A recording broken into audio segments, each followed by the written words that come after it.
Hello and welcome to Cologne, Germany. You are joining us live from Gamescom 2015. It's Saturday. It's been an awesome Gamescom so far, and I can tell you what, we have something really special, and that is, of course, Rainbow Six Siege. Yes, indeed, ladies and gentlemen. Today is the day when we get to show you all the good stuff going on about this much anticipated game, and none other than that Spectator mode. Everybody's excited for it. The show is going to be phenomenal, so let me talk you through what you're going to get to see today. First off, of course, we're going to have a little bit of a chat with somebody who's very important and knows a lot about what's going on in the Rainbow Six Siege world. Then we're going to go into our first match of the day. We've scoured the world for the players that are going to show you how cool it is indeed. Then we're going to do a Q&A. As if that wasn't enough, we're going to do the second match. Then we're going to do a Q&A where you, yes, you get to ask the questions. So you can reach out to us using the hashtag Rainbow6, and we will have your questions here. We want to hear from you. Reach out on Twitter, tell us what you think, and after those questions, we will do our final. It's gonna be awesome. It's a full house here at Gamescom. They've been queuing up all afternoon, and of course, we thank you all for tuning in via Twitch from all over the world, wherever you are. So hello.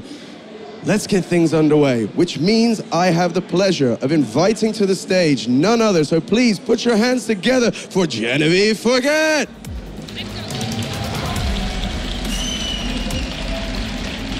Hello, Jen. Hi, Sean. These guys love you. Hi, everyone. It's such a pleasure to have you here. It's an honor to have you next to me on the stage. Of course, we go way back. We've been talking about Rainbow Six for ages, but for the people that perhaps are new or perhaps just want to hear it from you, what is it that makes Rainbow Six Siege special? Well, Rainbow Six Siege is a tactical shooter set in a close-quarter combat environment. What's really special about it, it's all about communication and teamwork. And another great thing is procedural destruction that we're bringing onto the plate, where basically things that look destructible are going to be destructibles, and there's a lot of them, basically. Destructible is always cool and adds so many dynamics to a game like this. Now, I know that the game isn't like, you know, a lot of the FPSs out there where it's kind of, you know, run and gun, just go for broke and hope for the best. How do you guys approach that? Well, for us, it's not the way we went. We went with one life, which means every choice matters. You have to think before you act, and if you die, man, you're dead. So all that's left to do is communicate with your team and hope that they can pull through for you.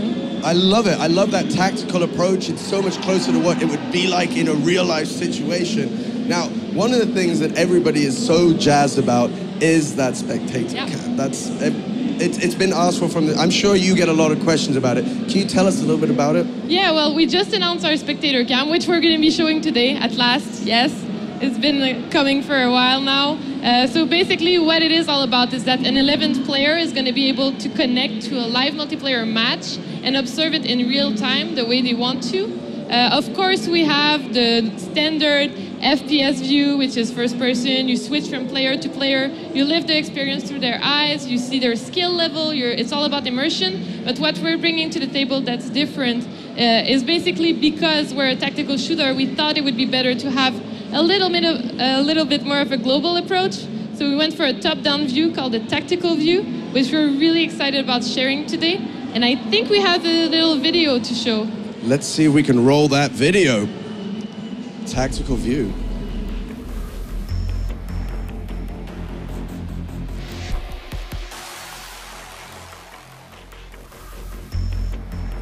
Hi, I'm Chris Hendry, and I'm a level artist on Rainbow Six Siege.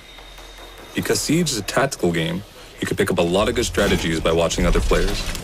This tool will help players learn the maps and strategies much quicker. We developed the Spectator cam so we could log in as an observer and see how real players take on a match. With the first-person view, you can jump into any of the operators and learn about them by seeing exactly what the player sees. The observer can turn on the outlines, a sort of augmented reality, which outlines the players and the objective. Barricading the window! 10 seconds left. It's color-coded so we can tell which operators belong to which team and clearly identifies the objective.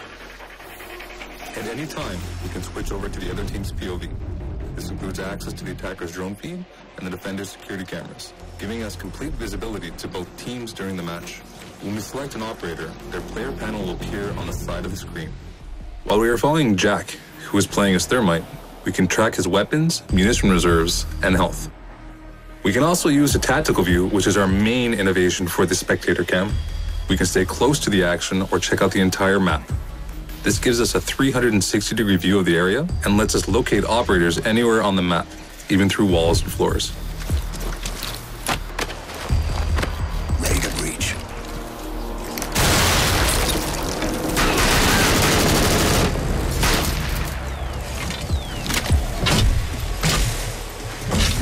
The outlines and tactical view let the observer using the Spectator cam have a fuller understanding of Siege. This unrestricted access to both teams lets us track the progression of each player and see which tactics succeed and which ones fail.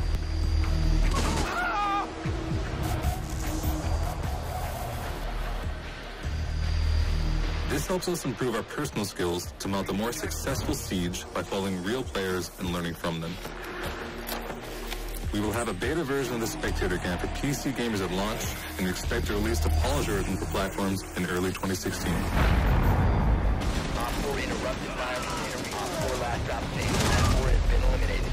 I'm Chris Hendry, and thank you for checking out the Rainbow Six Siege Spectator cam.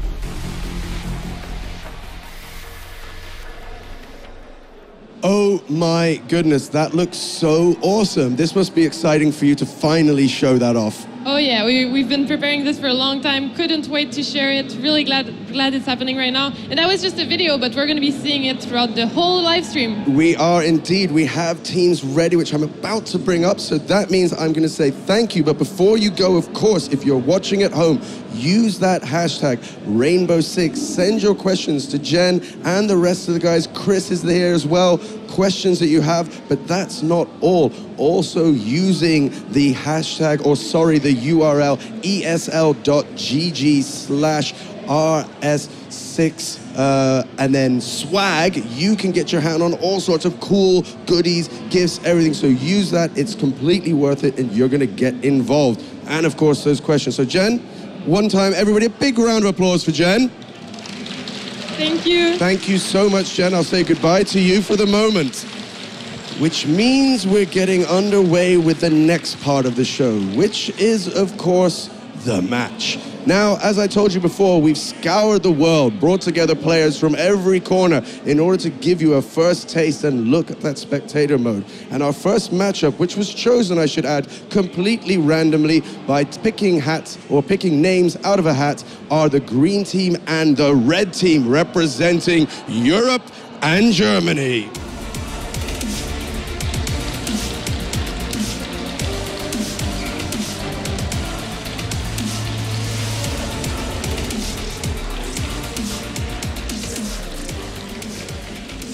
089, good sir, how are you doing today? I'm fine, thank you, man. Thank you so much for coming here. How are you enjoying Gamescom? Very, very much. I think it's very full, but still exciting, so we're fine. Now, as we said, the teams were made to show off the spectator mode, and you are representing the best of Europe. How does that feel for you? Obviously good. I mean, the German team is not that good as us, so we have not to worry. Wow, serious words over here for the German team. Arian, how does that make you feel, hearing those kind of fighting words? Well, excited. I hear impressive talking. Now I want to see impressive plays too. Impressive plays have been demanded. How are you enjoying Gamescom, sir? It's crazy. It's amazing. So many games, so many people. It's a cool experience to be here. Well, we absolutely love having you, and I know these guys do, so please put your hands together for the green team and the red team. Gentlemen, please take your seats. Well, we've met the teams, we've heard a little bit of trash talking, that's always good for a Saturday afternoon. Now it's time to head over to two men who definitely can, the boys with all the info. So, I say, over to you. Thanks very much, Sean. Yeah, I am Alex Machine Richardson, and I'm joined by the brain I'm going to be picking for the next few games. It's Chris Hendry, who is a senior level artist over at Ubisoft. And you've been with the game since its beginning, Chris. So, I mean, it must be really good to see your little child grown up and almost ready for release. Yeah, we're almost there. We're releasing soon, and it's about time. I cannot wait. We have something really cool to show you. As Jen mentioned earlier, we have the Spectator cam, and it's absolutely unbelievable. Yeah, it's something that, I mean, we haven't seen too much of. I was asking you just off air, I was saying, you know, how much has the public been allowed to see? And you said kind of E3 was what we saw, but it wasn't PvP. This is what we're about to kind of debut. Yes, exactly. We had the opportunity to show it a little bit in the business booth. There is some footage already out on YouTube, but I think the majority of the people here at Gamescom have not seen it yet, so yeah, it's going to be extremely exciting. Yeah, and I'm also, of course, need to talk a little bit about the teams. The fact that we have the top of the cream of the crop of Europe going up against Germany, it's kind of exciting as well to see that unfold, as well as the YouTube stars. What they're going to be playing, though, as we talked about before, is Hereford Base. This is one of the many maps in Rainbow Six, and we're going to be seeing this one play out. And something that intrigues me, you can see it coming up on the screens now, it's a very kind of vertical map. It's based on floors, and I mean, what was the thought going into that one? One of our main mechanics is a repel feature, so as long as you come up close to a building, you get a prompt to repel up the side of the map. This is prevalent in most of our maps, so you'll see a lot of the maps have this sort of verticality to them. And I mean, you talk about unique mechanics.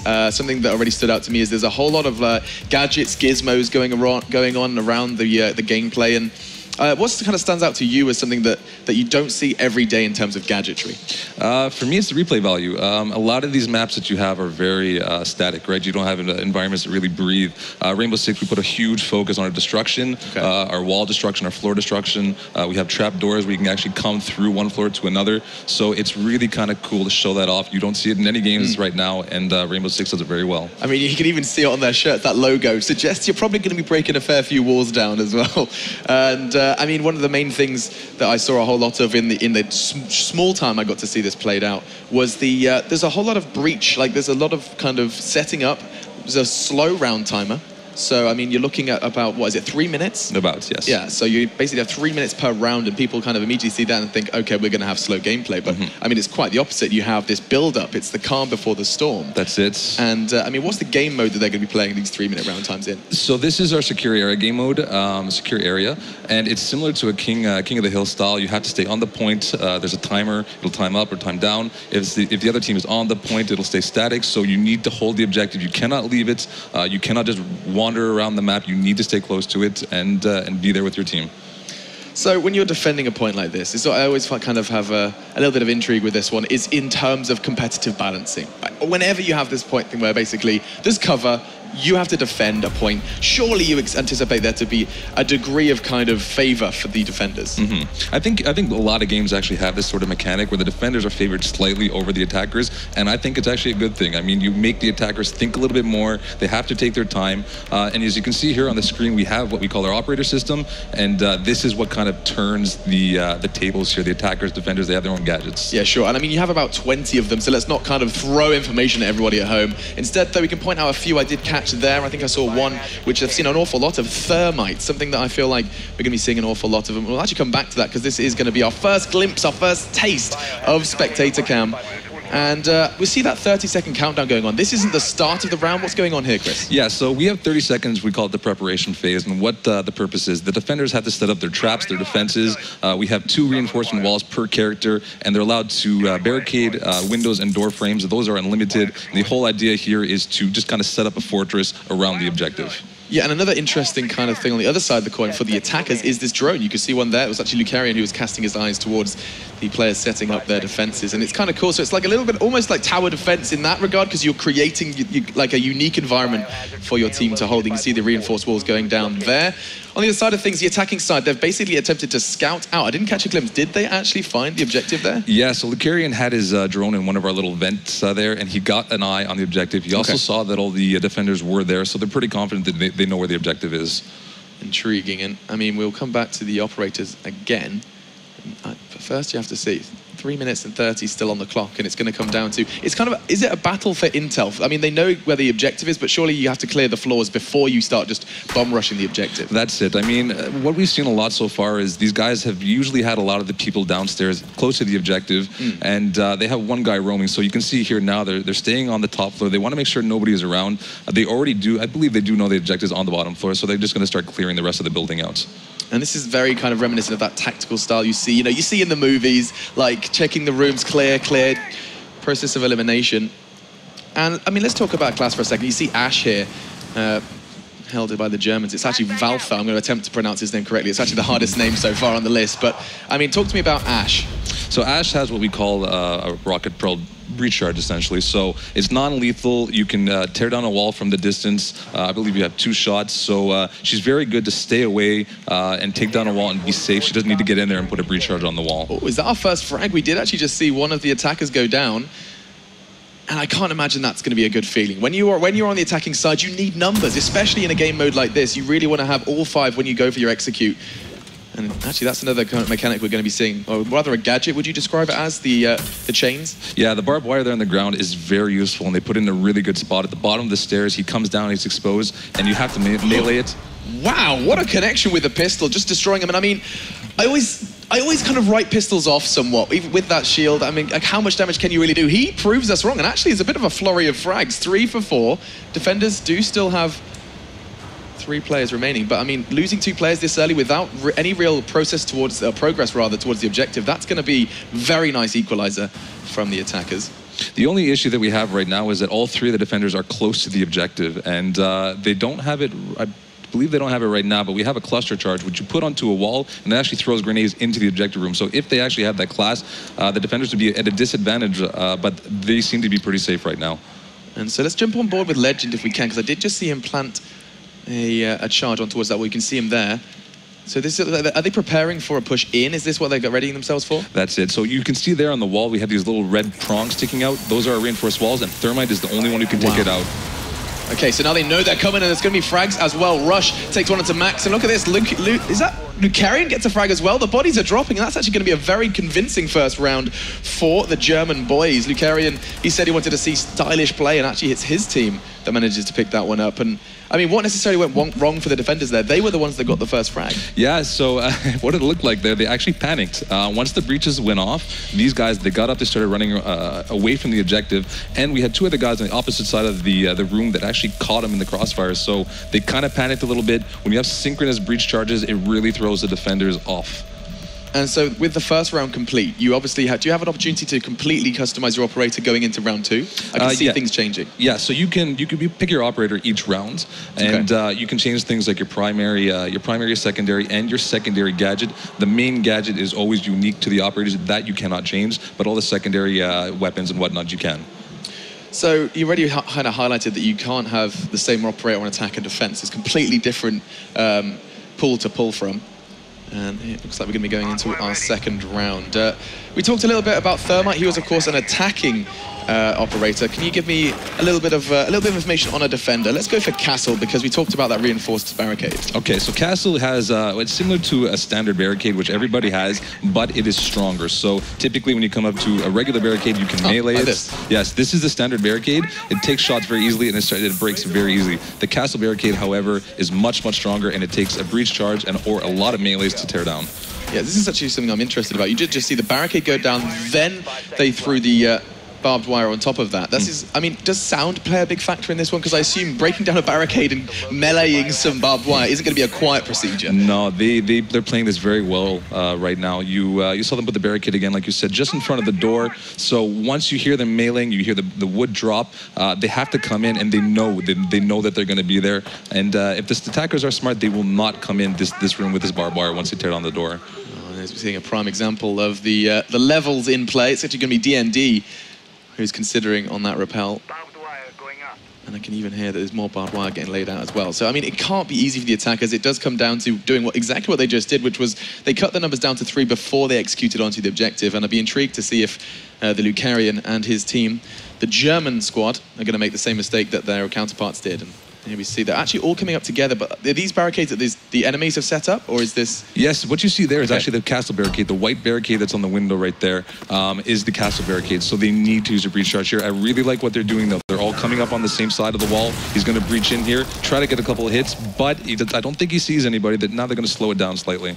Already, though, one picked up for the defenders, so 4 players remaining as they're going to try and piece this one together. The European players looking to fight that quick equalizer. They don't want things to run away from them somewhat. And this is going to be our first exchange. It's actually Valfa, who should pick up this frag. He doesn't, though. Drid, and looking for the trade-off. Actually, I'll tell you a lie. The X-ray kind of fooled me there. There is a man just beneath him, and he's made good progress. The objective, of course, on this floor. And Drid needs some backup, and he needs it fast. It seems like they're lacking a little bit of the communication here. You got Drid inside, very close to the objective, and the 2 other defenders, they're unaware of this. They're not even looking towards them.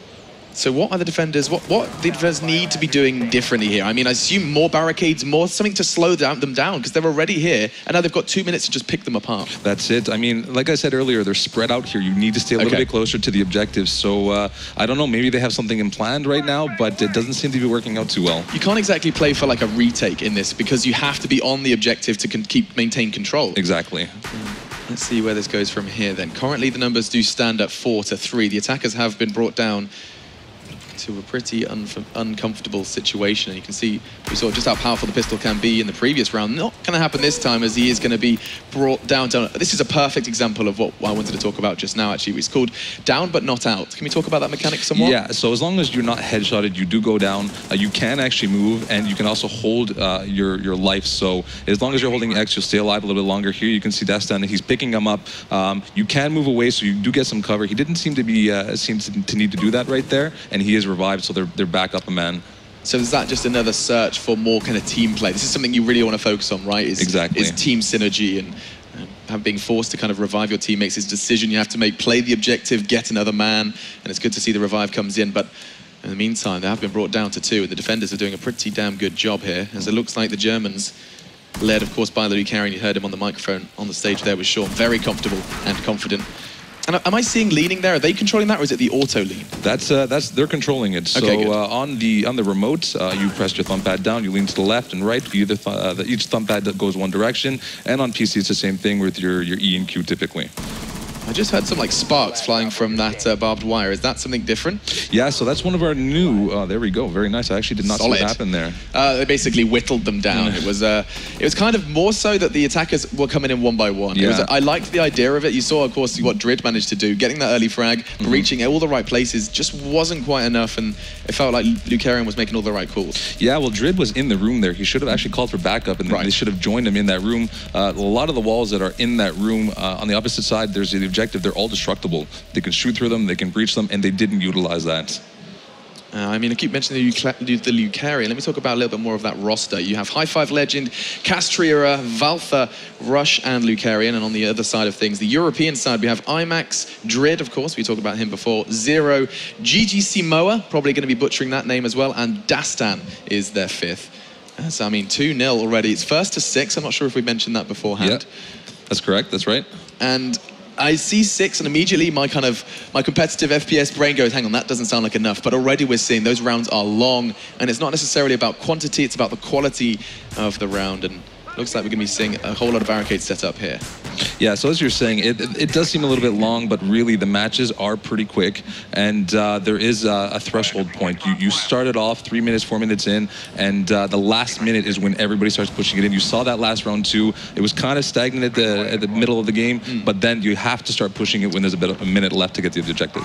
Yes, I mean, time becomes your biggest enemy at some point as the attackers, and you can see everything getting set up. I saw a whole lot of barricades, and this, we haven't talked too much about the drones. We kind of mentioned, oh, barbed wire stops drones. Yeah, so you brought it up a little bit earlier. One of our new gadgets is the electrified barbed wire. So as you saw there, it does kill the drones. Oh, wow. And he did not see it, so he ran right into it and he lost his drone. However, you do have another drone. You can throw another one. It doesn't seem like they're doing it now. I don't know what they have for visibility, but I would suggest throwing another drone out. Well, considering one of the main points that we're already kind of starting to discover is it's all about intel, all about that gathering information without the loss of life. Drones do that perfectly, right? Yes, yeah. You're a mobile camera. I assume, can you kind of maneuver yourself around the whole map, or do like stairs pose a problem for you? Well, with good players, typically they do that. They put the electrified barbed wire at the top of the stairs so the drone has no access. Right. They have it again here. You see another drone trying to get into the bottom right corner here, but the barbed wire is electrified, and there is another drone that goes down. Exactly. So they're playing this pretty smart right now. I'm kind of impressed. It's like Robot Wars. You can just see they're just going in, and that's the big boss spot.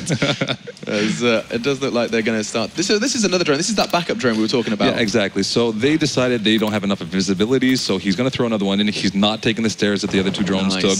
And he's also, right now, he's scouting on the second floor to see if there's any lingerers around.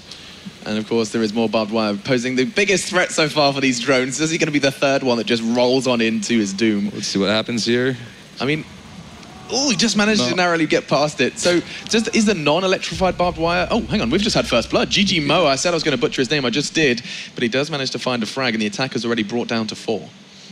As you were saying earlier, the standard barbed wire does not actually kill the drones. It's only the new electrified one. So you can kill the electrified barbed wire. You just have to disable it by shooting the battery that's in the middle of it, and then the drone can get through free. Another thing that is very good to pay attention to is that the Twitch drone actually can shoot and disable this battery. So this is something that they're not utilizing right now, and they could have gotten more visibility if they did. I mean, all of these different operators going to be trying to push their way in. Let's have a little look more at the kind of the FPS side of things. You can see he can jump on into the eyes with his P90. It was actually Dastan who had that, and actually he's going to be using that one. I mean, I always get scared when I see a P90, Chris. I'm not going to lie. There's so many bullets. Have you been looking into balancing weapons? Yeah, well, this is what we're expecting. We want a lot of feedback to come in. The game will need some balancing eventually, but the P90 right now, it seems pretty fair. Again, it's mostly a focus on the gadgets and using them first. The guns will come along eventually, and we'll start fixing everything if there are issues. So 3 versus 3 then, as it does get a level playing field. Drid was the one to bring Lucarian down, but he can still watch from the sidelines. As we'll see, the objective getting closed in on. Let's see where they choose to push this one. Still looking a little scattered though, as they do manage to find another defender, as it comes down to 2 members remaining. Drid and IMAX need to keep this site safe, and it's going to come down to an execute. Legend was setting something up there as well. As you can see, Drid in eyes. Oh my god, he caught a glimpse. Not going to be able to find the frag just yet though, as he does find a fresh mag and going to go for the repeat using that lean mechanic we were just talking about. What I really like there is actually he pre-made the hole. So if that was not made, he would have not had any visibility, and he managed to actually see him come by. Now they're pushing on him, and there you go. Yeah, he's as good as dead. 1v3 then, and that's not going to be too damn easy, as he does bring it down to a 1v2. It's all onto IMAX then, and he's looking to try and hold this objective safe. They have to come to him. That's something not going to happen, though, as he does take a second with him. Trying to keep it exciting, but that's a 3rd in a row for Lucarian and his boys. It's looking pretty rough. Looking pretty rough. So we need to kind of get a bit more backstory on these teams. We've already talked to, so we heard on stage that there are players that they've come from the closed alpha. Is that correct? That's right. So they've all had a degree of experience. Is there anyone that's got more so than others? Yeah, so Lucarian came to Ubisoft Montreal a couple of weeks ago, and he actually had the opportunity to test the build, see some of the things that we're not showing here. So he has a bit more experience, and he's familiar with the game. The same thing with David Parks, who was on one of the other teams. They know the game a little bit more than some of the other people here. And again, just to stir a little bit of controversy, we do have certain players playing with the controller and certain playing with mouse and keyboard. That most definitely is going to be controversial. There's always going to be a bit of a battle between PC and console, and I mean, it's very clear that you're going to be much more precise with a mouse. It's just because that's what it provides. And Xbox players, rather the controller players, are going to have to try and, I mean, they're going to have to try and really focus on not necessarily out-aiming, but rather out-playing their opponents. That's it, yeah. In that case. They need to utilize their gadgets properly. And again, the game is very, very lethal. So as long as you get those first couple of bullets off, the controls are not that big of a deal. Just keep your line of sight, make sure you don't move from your spot, then you'll do pretty well. Yeah, and with 20 seconds left on that setup period, we can just see the drone starting to gather intel. Like, you can park them up as well, so you can kind of leave them somewhere, come back to them, and gather information that way. Now, let's see whose eyes we want to jump on into as they do finish their setup. 5 seconds left on this one, and you can see, which floor are they on now? Is that 2nd floor? That is the 2nd floor, yeah. Okay, so, I mean, is this... Have you already found in your playtest that there are some floors that are more difficult to hold than others? Yeah, well, the basement is always one of the the safest to hold. You cannot rappel up to the windows. I mean, you have to go down, and you can pretty much hold the whole basement floor easily. The same thing with the top floor. There's a lot of areas to go around, but I mean, once you fortify pretty well, there's not much you can do about it. The other floors, like they're doing now on the second floor, you don't see this too often, so I'm kind of curious how this is going to play out. So it's their choice, is it, which floor they want to hold? Exactly, yes. Okay. And the same thing with the attacking side. They can choose their insertion location, and the defenders can choose their defensive location. Okay, so they made the choice to go for the second floor. A surprise to Chris. Let's see if it's a surprise to the attackers, as these are the boys that really need to start picking up rounds. 3-0 the score, and in the next 3 minutes, they're going to be desperately trying to pick up the first. As, again, they feel quite spread out. The attackers coming in from every angle, and I mean, I can see the advantages of that kind of swarming effect, being able to pincer movement in, but it also does mean you're vulnerable to being picked apart by angles held by the defenders, and I talk about that. You can see a prime example of that in the eyes of Heil Zoel. Valther there, he's holding that corner in that doorway, and as soon as they push down, as soon as they make any noise, he is going to be ready and waiting. He set up a barricade, he does catch a glimpse, he's not going to find the frag just yet though. That is not ideal. Did manage to lay down just a scrap of damage, but he's made his whereabouts known and managed to keep that site safe. Not ideal, but not awful either. And see, they cannot come down the stairs. They have the electrified barbed wire there. There's a lot of barbed wire too, so it's not worth the risk. They're going to have to find another way to come in. He's trying it though. They're trying to find the angle. It's going to come down to aim at this point as they, oh my God, there's two of them. This could get nasty very quickly. And I think he's decided against it. I mean, he's created a very nice little base for himself. He looks very comfortable there, and he's going to have another go. This should be a frag. It is. He's not even going to be down, but not out. He is fully down, and that's going to be a second quickly following it, thanks to Cass and his SMG. And oh, that is not looking good for the attackers, as already they are down what should and could be 2 men. It looks like the revive's actually coming in from 0, so that's really fortunate as they managed to maintain 4. Now. So again, you can see here they have barbed wire on every floor of the stairs. He cannot go up. He's got a nice line of sight there at the top of the stairs. Although I missed that a little bit. It seems like he got taken out. Ooh, very, very rough right now, 5-on-1. Yeah, awful. And I mean, you know what I'm going to ask you when we see a 1v5 is how likely have clutches been in your playtest? Is a clutch something you can pull apart? I feel like with the fact that it's so strategy, communication, team-based, it almost should be impossible. Yeah, it's, I mean, you can use the gadgets that are on the map to help you a little bit, but it's going to be extremely hard to take care of this. And I'm not, I don't think I favor this too much. It's not going to happen. You're not sold, are you, Chris? No, I'm not sold. You're not sold. As he's trying to make a way. Oh, so that took him a while, but he does manage to... Oh my God, he's got the drop on 1. That's something. That's a start then for Drid, as Lucarian does go down. But he is, of course, not quite out of this yet. They're going to just charge him. This could go horrible. Has he got enough ammo? He's going to get pushed down. He does have the first frag. Legend now down. Lucarian, of course, down, but not out. He's going to get another one. Oh my God, you said it wasn't likely. It's a 2v1. 2 more players to find. 53 seconds to do it. This could go insane. Back into the eyes of this man. Drid holding the angles. He's anticipating someone to push him, and of course, you know, with him, oh my God, it's a 1v1. This dream is becoming a reality now, as he is just going to be watching Lucarian bleed out. He can't cross. He can't afford to cross because he's in that corner. Drid has the perfect angle. You said, Chris, you said it was impossible, and he's getting dangerously close here. He has to start getting onto the objective. They are both capping it right now, and you see Lucarian there. He's DBNO, and he's coming out, and he's in the corner. Oh, beautiful hold then from Valther. It was looking so damn good for him. He made a real dent in that one, and that's going to be a motivator. Not quite enough, though, to pick up the win, but... I mean, you said... I almost ate my words there. Yeah, I was worried. I was really worried. We'd just gone and said it's not going to happen, and he was about to show us up. But just in the end of things, fortunately, those last 2, Valther managing to keep things together for his team, and that's going to put 4 then on the board, and that should... When you see headphones off, they're going to be the victors in this one. Not too shabby, not too shabby. I really like the plays from Drid there. You can see he's doing very, very well. I think Lucarian still stands a little bit of has a little bit of an advantage, but not too bad. It's kind of cool. The barbed wire use was amazing. I mean, everywhere. Yeah. So how many barbed wires does every player have? Because that felt like a lot. I believe it's 2. Okay. Yeah. And that, I mean, it doesn't change for the enhanced barbed wire either. No. And the thing is, too, with I believe it's the Bandit class, you can actually not take the barbed wire itself and just the battery and rely on your teammates to drop the barbed wire, and then you put the battery in their barbed wire. Oh, so you can electrocute someone else's barbed wire. Exactly, yeah. And you can prefer to take another gadget if you please. I'm intrigued. I mean, there's so many gadgets. Is it something that you were looking into more, just kind of giving everyone a feel of uniqueness? They kind of customize everything like that? Yeah, I mean, I think we're kind of aiming for a little bit of a meta here, and the gadgets are really going to start doing that. That's actually a really good point you made. That word meta, I think that should be our next discussion, because when you're looking at a game as fresh as this, I mean, bearing in mind this is like not even necessarily a first look, but pretty damn close to it. You're not going to be seeing too much of a meta game. You said already, Lucarian, he's been at your studios for a week.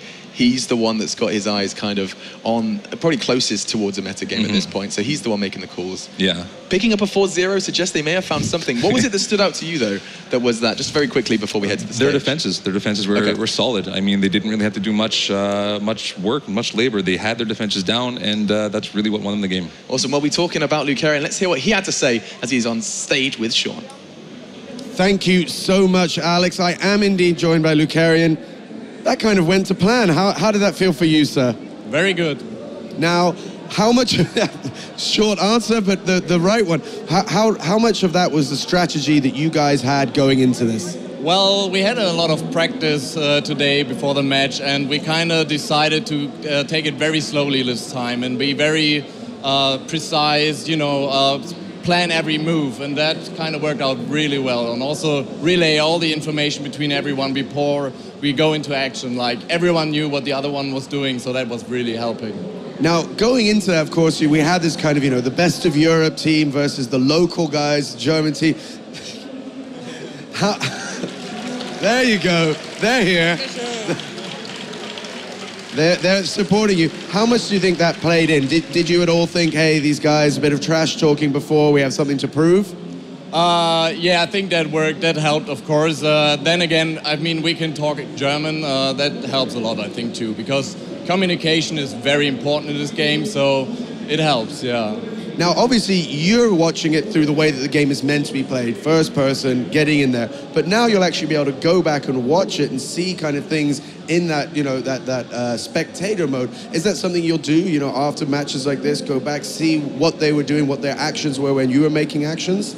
Absolutely. I mean, we talk about every match afterwards. We did before, and we will now. And I'm so looking forward to seeing the top-down view and all that stuff, you know, really seeing all the other team too, how we reacted to the movement, stuff like that. Really looking forward to it. Now, our next matchup will be the veterans of Rainbow Six versus the streamers. Either of those two that you think a dark horse, somebody you want to avoid or might want to see? Well, I'm hoping for the veterans because we still have a match open from the Montreal live stream. So, and I think they're very good. They focus a lot on this match, and I'm hoping to see them in the finals. Well, I have to say you played phenomenally. You really did a great job. Was there a defining moment for you and the team in this match? Well, to be honest, yes. Already in the first round, if you win in an attack round, it's huge. Because defending is a lot better plannable. It's more easier, more controlled. In attack mode, you have to be, you know, you have to change your plan, like on the fly. You have to time pressure. You have to take the objective and stuff like that. So when we won the first attack round, that was already like, yeah, we can do this now. Let's focus. Well, awesome. Congratulations. One more time, a round of applause for the green team, the German team. Now, as I said in the build-up, of course, we will be going into a little bit of a chat about Spectator Cam, and that will be taken by none other than, of course, Alex and Chris. Over to you guys. Thanks very much, Sean. Yeah, I mean, who better to ask about Spectator Cam than the man that's been driving it around for, I mean, the entirety of Gamescom, I'm pretty sure. Yeah. That controller's been like affixed to your hand, right? Pretty weathered now. Yeah, you're a bit of a veteran. And I mean, the first thing you kind of start with is that free cam. It feels free. I mean, are you controlling it with the joysticks? Is that how it works? So I typically like to start off with a view of the defenders and how they want to set their defenses, and that's typically a free cam, like you said, moving it around, just kind of keeping an eye at it. I move into the drone afterwards, see if they get the visibility on the objective.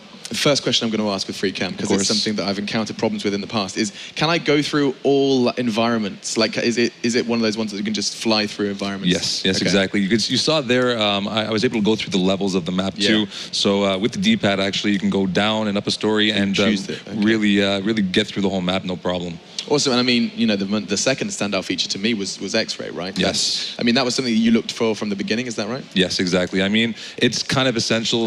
We wanted to show visibility for the whole game and the whole match itself. The X-ray really helps explain that. It helps explain the situations, and when you see it at a high level too, it really starts to stand out. So how long has this thing been in development? I mean, you can be seeing the alpha now, and I mean, how long has it been kind of in the works? Yeah, so this is an early version. This is an alpha version. It has been in post-production and production for a long time. I can't speak about for how long, but we have been thinking about it for a while. And what we have here is pretty good, but we still have a lot more things to show. Awesome, and I'm sure we will be finding all of that information. Where do we go if you want to see like regular updates on what's coming when? You can check out the Rainbow Six website. We also have a blog, and you can tweet us, and we have a subreddit as well. I mean, all the social platforms, we are there ready to go. Subreddit, I'm actually looking at that now because I was looking for any kind of intel on that. It is over at reddit.com/Rainbow Six with a number. Awesome. So get over to that one. Get over to the hashtag as well, because we're going to be asking this man and Jen all of your questions at the end of this one. I'm looking forward to seeing what you have to say. Any closing thoughts then on Spectator Camp for everyone at home? It's amazing. I absolutely love it. As a dev, I'm a little bit biased, but what we have to show here, it really gives a global view of the map and strategies. It's what you need if you want to be able to see and catch up on how the top teams are playing. I'm saying top teams. These guys must kind of be classified as the top teams at this point and at this stage of the game. Not been released yet. These guys have been the ones that get their hands on it, and it's cool to see already a little bit of a meta game forming. For now, though, we are going to head to a break. Get on that hashtag Rainbow Six. Don't put the number, put the actual word, and we'll see you back for Game 2. 18.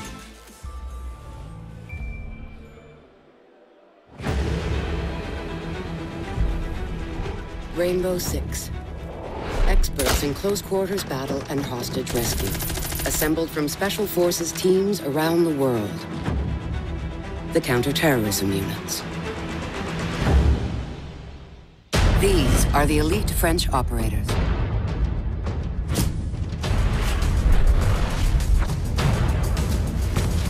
Twitch maneuvers a shock drone. Drone spinning up.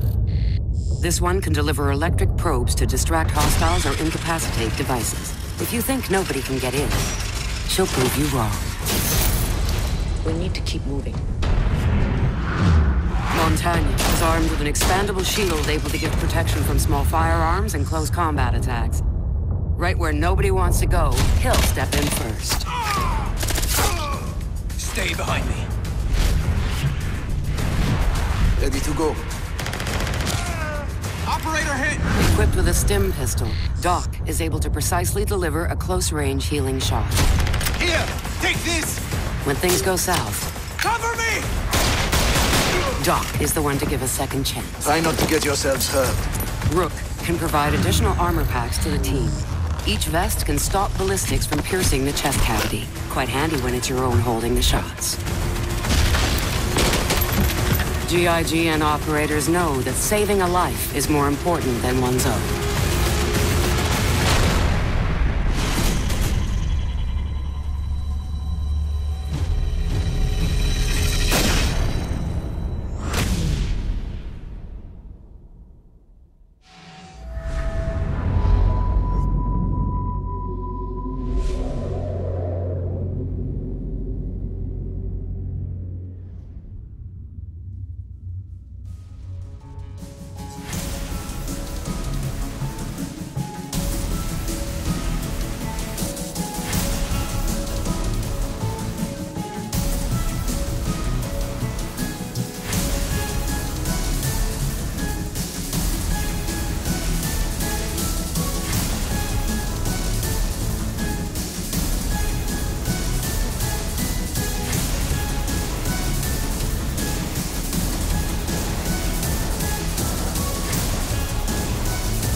Welcome back to Gamescom 2015. It is Saturday. We are here live from Cologne, Germany. You are watching Rainbow Six Siege. This is the reveal. This is the first time you get to see that all-important spectator cam. We are loving that you guys have joined us. And of course, we're loving your questions all across the board. Questions are coming in. If you have a question, send them out to us using that hashtag Rainbow6. One of the questions that came out was, of course, when can I get involved? Good news, I can answer that right now.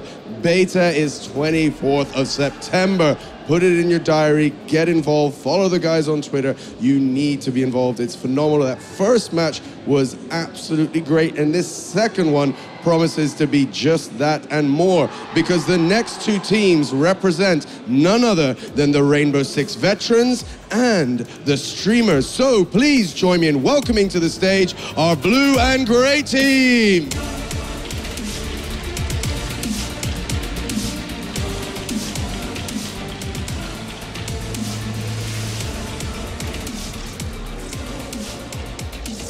The crowd love you already. Finest X, how are you doing, sir? I'm well, Sean. How are you doing? I am doing very well, thank you for asking. How are you enjoying Gamescom? Wonderful, man. It's a great experience. A lot of new games coming out. Big crowd. I love it. Well, we're very, very happy to have you here. Now, of course, you come representing the veterans. How do you feel about that title? Oh, it's well deserved. We've been playing this game a long time, been playing together a long time. We're excited to get to it. Now, obviously, having had that background, that experience playing together, playing the game, do you think that gives you a bit of an advantage? Oh, of course. Very fair answer. Did you watch the first match? I did. Yeah, we sat in the crowd about 3 rows back. Very exciting. I love the gameplay. The spectator mode looks really good, really sharp, especially for a venue like this. Did you learn anything about potentially who you might meet in the next round? The German team looks tough. We played him a little bit yesterday, but Lucarian's back and he looks good.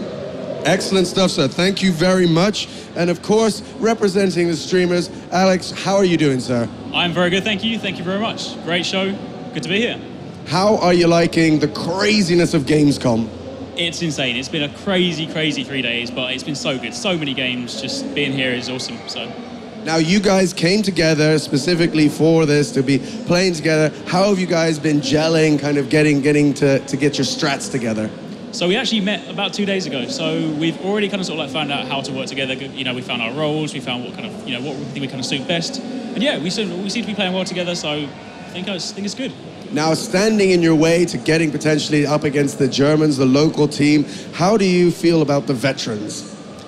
So yeah, they have experience. I think they're used to dealing with people that kind of have conventional tactics. But we kind of, as streamers, we're used to kind of the pressure. So I think we got this. Well, we have the perfect tool to look at your tactics and enjoy that. So guys, a big round of applause for our first two teams, for our second two teams.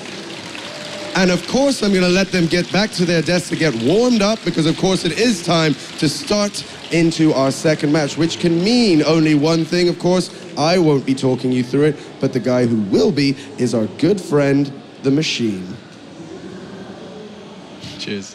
I'm also joined by Chris, who is the senior level artist over at Ubisoft, and he's going to be walking me through. He has been a fountain of knowledge so far. I find myself, I was kind of in the first game, I was like, I need to just give this guy a break. I was just constantly just throwing questions at you. But there is so much to ask, to kind of ask and to find out about this game, and I think that's something that is very clear without necessarily looking for it. It's so obvious that there's so much information to be found in there. There's a lot of depth to it as well. Yeah.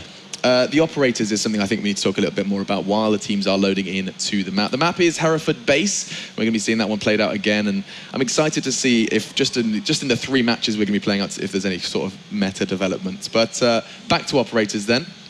As we do take a look over Hereford, I think we saw a glimpse of a handful. There's so many to choose from, 20, and that's going to be a little bit of a mission to kind of find the right combination, I think. One of the ones I want to look at, though, is Smoke. On the defensive side, what does he really provide? So one of my favorites is Smoke. He has a remote detonated smoke, and it's lethal, actually. So, excuse me. Lethal smoke? It's lethal smoke. So he can throw it. I believe he has 2 of them. Yeah. And at a distance, he can detonate it. You'll see an orange plume of smoke come up. And he can actually walk through it without taking any damage, but nobody else can, including your teammates.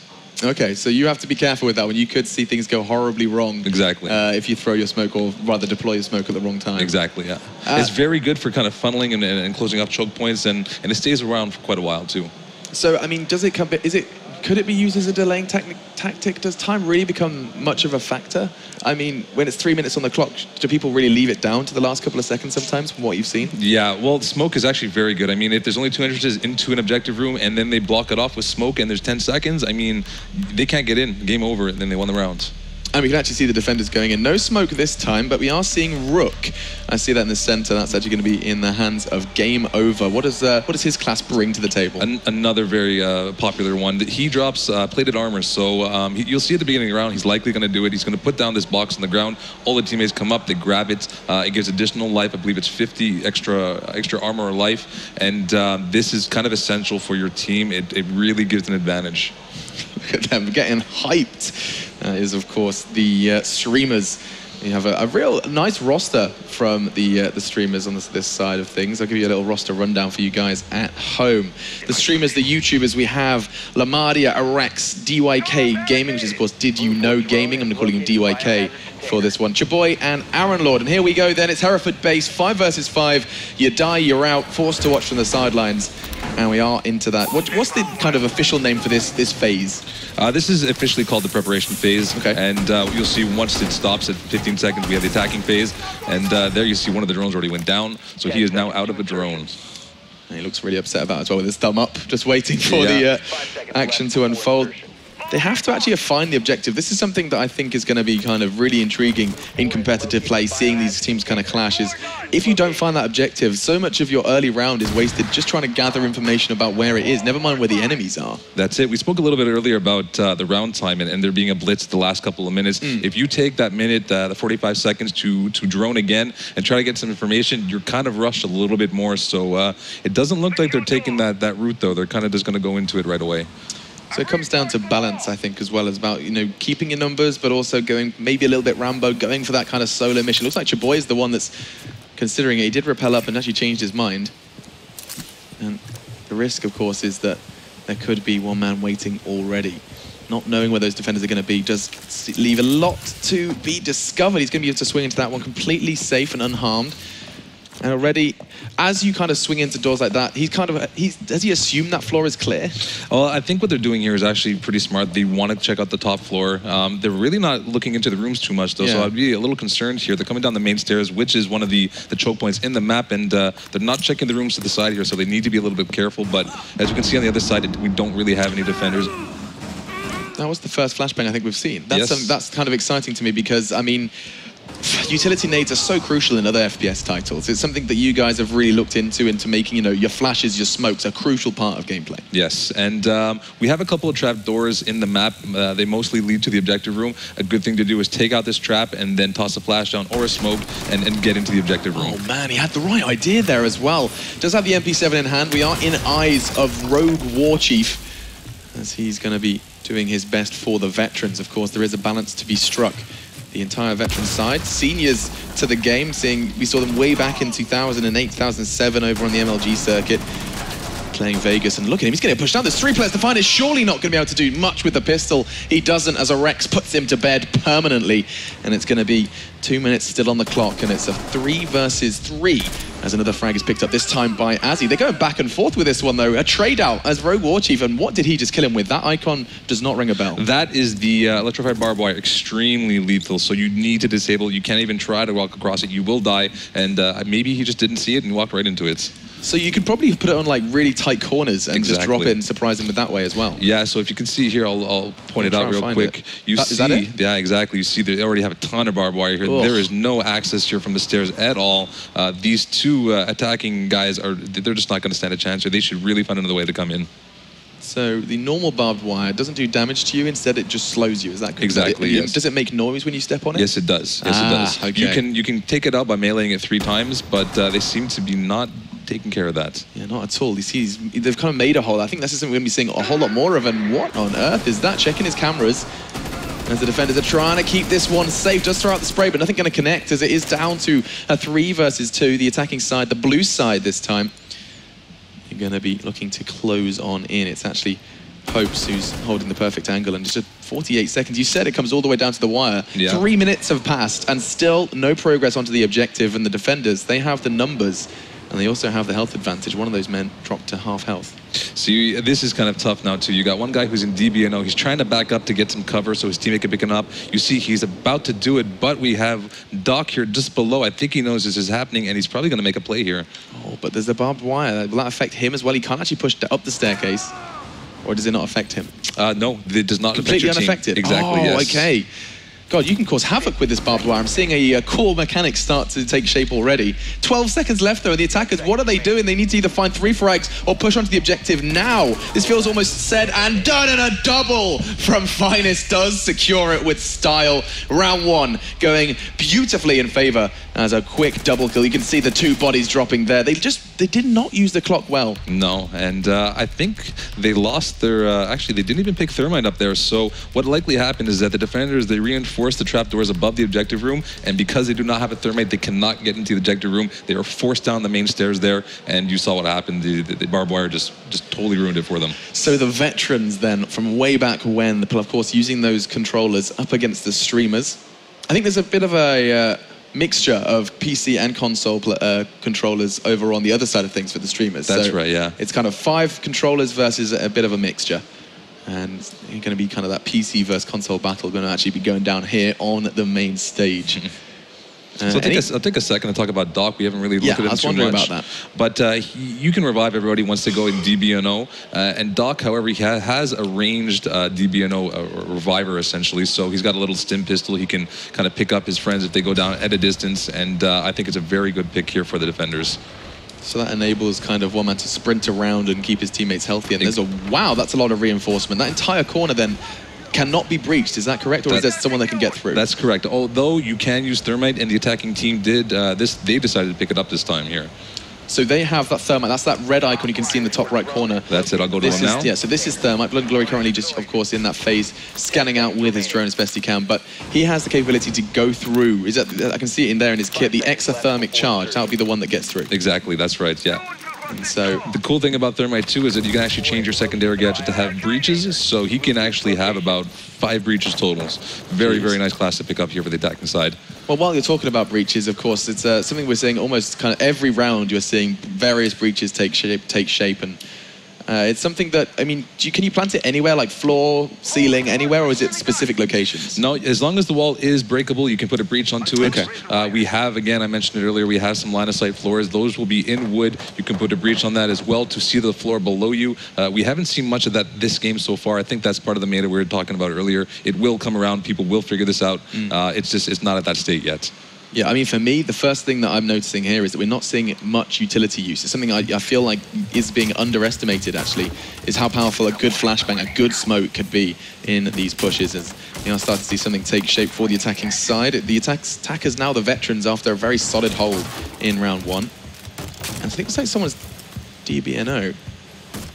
Is he, I mean, he is just bashing away at that. Is he trying to find a way in? What's going on here? He's pretty much making a little line of sight for himself. I mean, they do know that the objective is on the top floor, so he's just trying to get a nice little view here.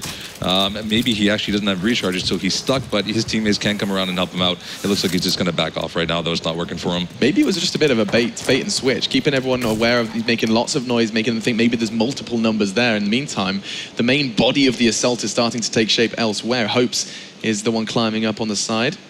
Actually, Blood and Glory still close as well. You can see this time Doc for the defenders. It's actually a Rex who is controlling this. Is it a medic class? Would you dub him that, or rather just an enhanced revive main player? I wouldn't necessarily call it a medic class. Medic class are pretty consistent. You have the tool throughout the match. So this is kind of just a reviver. Honestly, a doc. He's just a doc who gets you up and going again. Yeah, puts a little band-aid on it and gets you on your way. As we are going to be jumping them back into the action. Still 2 minutes for the attackers to forge something successful. Seeing a couple of nades thrown out, and this is what you were talking about before, where you can completely customize what you would do take into battle. Frag grenades or utility grenades. They're doing a good job here too. It's not exactly easy to get a nade into the window. I mean, you're familiar with other games and how hard it is to kind of perfect that. And these guys have not had much practice, and they're already managing to get it into the second story window. That's very impressive. That's something that, I mean, everyone will be familiar with. Like, I have the nerdiest lineups in the games I used to play. Nice play from Hopes, managed to find a footing, and oh my god, we're going back and forth. This time it's Chaboy who finds Finest. I mean, Finest actually had his finest hour, if you wanted to use that, just the round prior. And yeah, so, it's going back and forth quite a bit here. Yeah, I mean, I'm kind of worried why Rogue Warchief hasn't been revived here. There's no one that can kind of access him safely, but it does mean that there would be just two. And they're just holding this very comfortably. This could be the equalizer that the YouTubers needed. Looks like they're trying to run the clock down. I mean, there's only a minute left here to 3-on-4, so they're playing it properly. They're waiting. The attackers have to get into the objective, so I think they're doing a good job here. And those, you saw him just throw down a barricade. Those are easily broken by melee, but they can be enhanced ones as well. Body's starting to drop, though. Another one for Lamadio, and it does look like we're going to be having an equalizer here, as Hope's not quite done yet. We saw a damn close attempt at a clutch last time. I would love to see if we can have a second one. I will not be calling this one out this time. I will let him play it out and see what happens. As we saw earlier, there is potential here to do a 5-on-1. Still not likely, but I will not eat my words. Wait, did he just throw a drone? Oh my god, he's going to go on a scouting mission. He's going to catch a glimpse of one. If he keeps pushing, I think he was blocked there. Yeah, no, okay. he came out early. I think he thinks maybe there's only one in there. That was very nice, though. What? That's insane. Through the wall, managed to find DYK, and now two players to fight. Oh my god, that's a second. It's going to be a 2v1 now. Time, though, 5 seconds. He needs to push straight on in, and I don't think it's going to be happening, as he does not have the time. So damn close into a 1v1 again, and we need to start eating our words. Have you got a knife and fork? Because we said clutches were not going to be likely, and 2 times they've got within 1 frag of it. Very close. Very well played. You saw there, too, he actually sprayed, he scouted with his drone before he went in, and he sprayed through the barricade that was not broken at all. They did not expect it. He got a kill behind it. Very, very nice play right there. Whew. Things are getting excited. Big smile there on Lamadia's face as they are going to be quite happy to be competing here and actually, you know, beating the veterans. That must feel good. Even just a round against these boys. These are the ones, of course, that played it way back when at the peak of competitive Rainbow Six. And I mean, it's a motivational thing too, right? I mean, you win 1 round, you know these guys have potentially a little bit more experience than you. The motivation factor is there, and now they're starting to get the ball rolling, and we'll see what happens from now on. It looks like the other team is... it looks a little bit stressed right there. Yeah, for sure. And you can see that man on your screens there, David Park, someone that I was brought to my attention by you guys at Ubisoft, saying that he's a very avid competitive player. He's got a bit of a competitive streak as well. Doesn't like to lose, this man. No. And he's going to be looking to secure the rest in a comfortable manner. Now, though, the drones are out once again. 30 seconds as the defenders look to set up the defenses. Let's actually go to the kind of overview, and we can see what the defenders are setting on up and where the objective is. What floor are we on here? This is the top floor again. It's one of the more popular ones, which is kind of surprising in my opinion. I mean, you look at all the windows here around the objective. You got a door here by the stairs. You have another window here on the left-hand side. You got 2 more on the other side as well. So it's kind of questionable why this became a very favored objective, but people have been playing it, and it has been working. There's a lot of entrances that you just cannot hold. That's intriguing that they've actually opted for that. You can see them putting barricades down. How many do you have each? I mean, the barricades for the doors and windows you have unlimited. Okay, fantastic. For the walls, you have a maximum of 2. So you basically rinse and repeat is going to be every possible window needs to be barricaded. That should be your first port of call in the setup phase. Exactly. What's next? Typically, a lot of the devs, what we do too is we barricade as much as we can, but then we actually we hit out holes in the barricades to keep our line of sight. So we see them rappelling up the side of the walls. They come in close to the door. They know that the hole is there, but the second they cross it, we have a better line of sight on them than they do on us. And you don't see it too much here. They're not really making these holes in the barricades. This might very well be the first shotgun we've seen as well, Chris. As G36C as well for Arex, as he's going to be looking to find the head of one.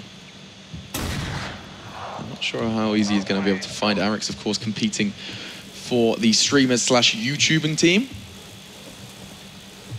And this is very nice. I'm really confused. My perspective is a skew. Are we upside down right now? Yeah, he changed his positioning here. So if you press B, you kind of switch your orientation when you're repelling. Oh my God, I'm feeling dizzy. It's a little sickening. I'll come off of this right now. Fantastic. And either way, that's going to enables you to kind of have an even more like the drop. Yeah, I mean, you're used to people coming up from the bottom, right? So if all you see is a little thing coming down from the top, the head, I mean, you're less visible. There's less area to hit. It's like Spider-Man going in for the kiss, you know. Exactly. Very nice. 4 versus 3 though, as numbers have started to drop. Does favor them though on the defensive side, only losing 1. This is very nice too. We had the Bandit class here, but regardless of that, he made a little hole, and you can see he has complete visibility of the stairs. Did you just catch a glimpse of someone? That should be an easy frag. It is. It's Rogue Warchief who picks up that frag. He doesn't know he doesn't know the other guy's right behind the wall there. He's come back. Is he just going to assume it's clear because he picked up that frag? No, he's going to go for a double check, and that nade's going to be... Oh, beautiful! DYK then down as well, and that's almost a guaranteed round now. I'm going to say almost because already people are finally, we do see a convincing one. But I mean, these 1v4s, 1vx, it's always getting a little bit more exciting. And solid play then from Rogue Warchief. He actually kind of revealed himself, his opponent revealed himself just by throwing a nade. All it was, that little noise, that little indicator, and he knew where that last man was. That was very nice played on his part. Let's see then where these players choose to go. The veterans then managing to pick themselves up another.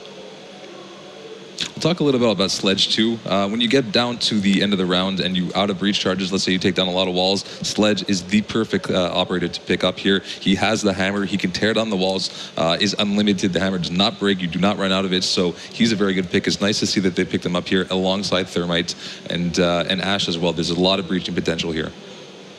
And it's going to be intriguing to see, like, I mean, I understand the execute kind of idea. I still feel like we haven't seen like something from the movies where I can imagine someone breaks a hole. Like I'm piecing this together in my kind of competitive brain. Like, so someone breaks a hole in a barricade, someone throws a flashbang through that hole, you then push down from like above and below, and I think it's kind of crazy kind of pincer movement. I feel like there's that playmaking potential there.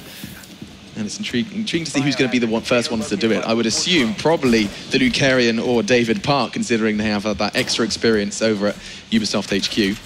One thing that's a little bit interesting here is that's one of the trapdoors I was mentioning earlier. He actually went to go reinforce it. This will prevent them from dropping here on the left-hand side. You see, I'll head to it right now. We have a little ladder right here, and we have just above, you can see right here, this is where he reinforced. So he's trying to cut off access to this whole section right here. And yeah, I don't know, there's one above the objective as well. They did not reinforce the one above the objective though, so that leaves them pretty open. So this is what we were talking about before. You said when we were first talking about where you should be kind of leaving the objective, basement was the easiest hole. Yes, exactly.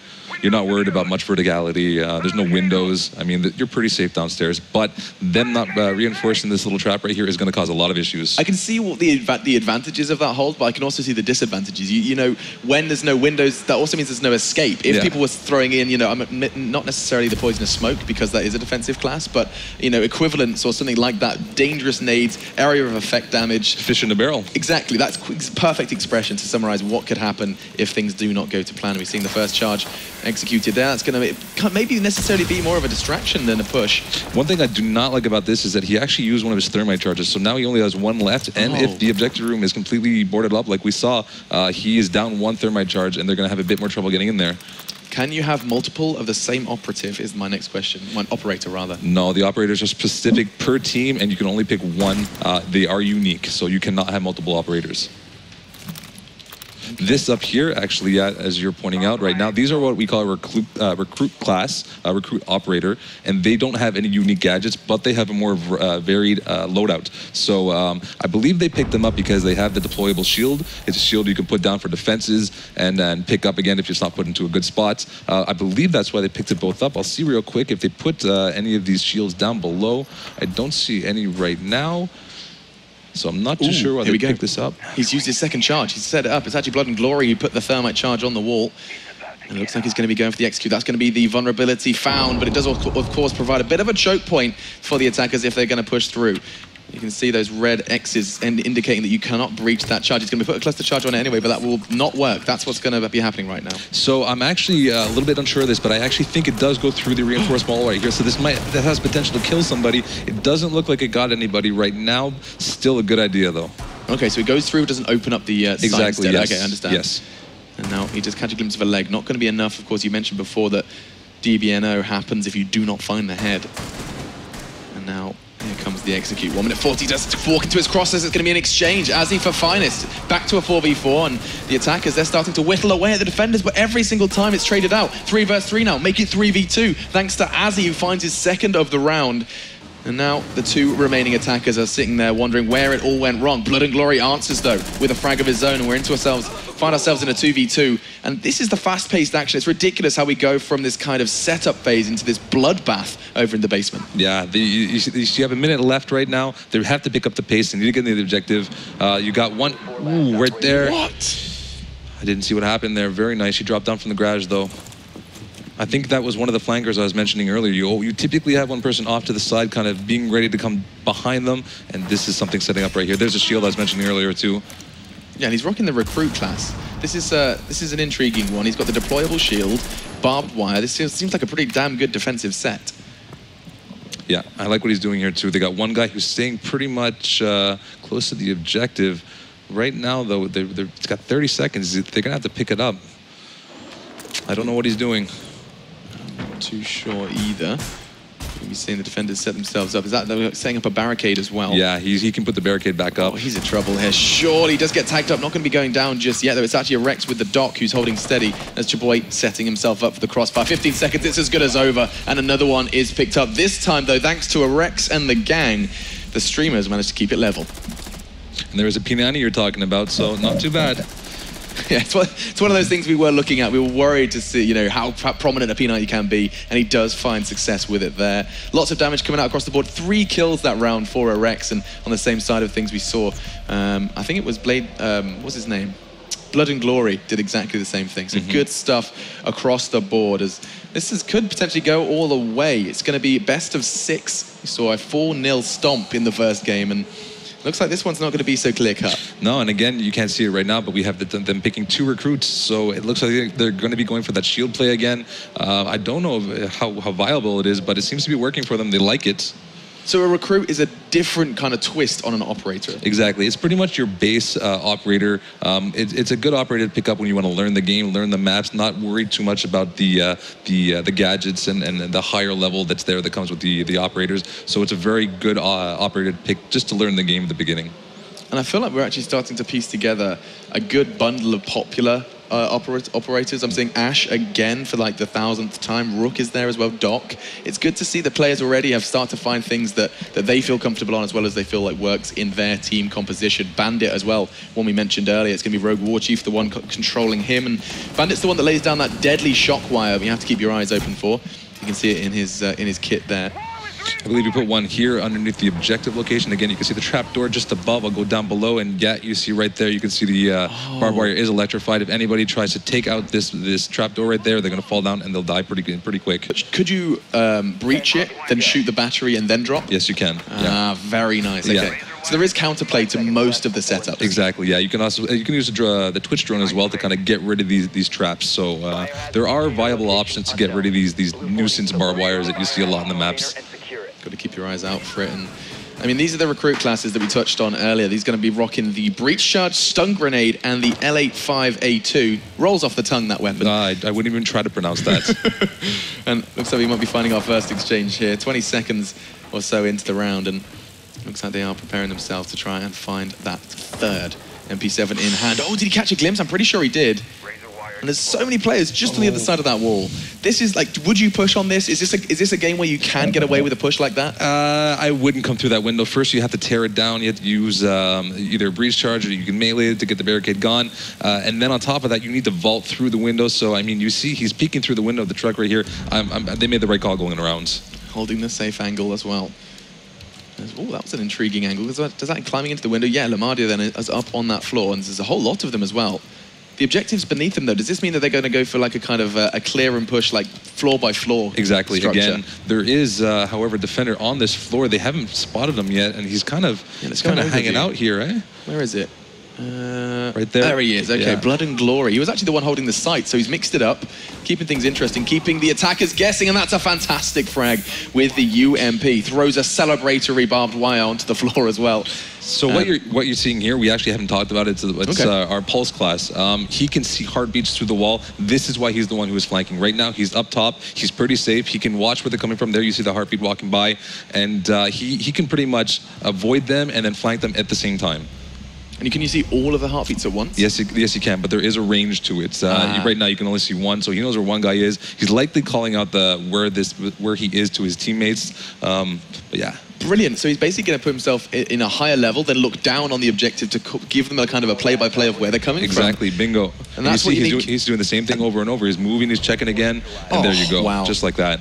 That's really kind of a very smart way to play it. You kind of force them to communicate. Like, you want to play pulse, that's fine. Get on your microphone and make those calls. Last round was picked up, and that's going to put 3-2 then on the scoreboard, as that's going to be the veterans finding another. We are going back and forth here, folks. Almost PC versus console controller. Not quite, though, as I think a couple of the streamers are using it as well. If you have just joined us, you're having a taster of what the Spectator cam has to offer, as well as what the multiplayer over here, Rainbow Six Siege, is going to be bringing to the table.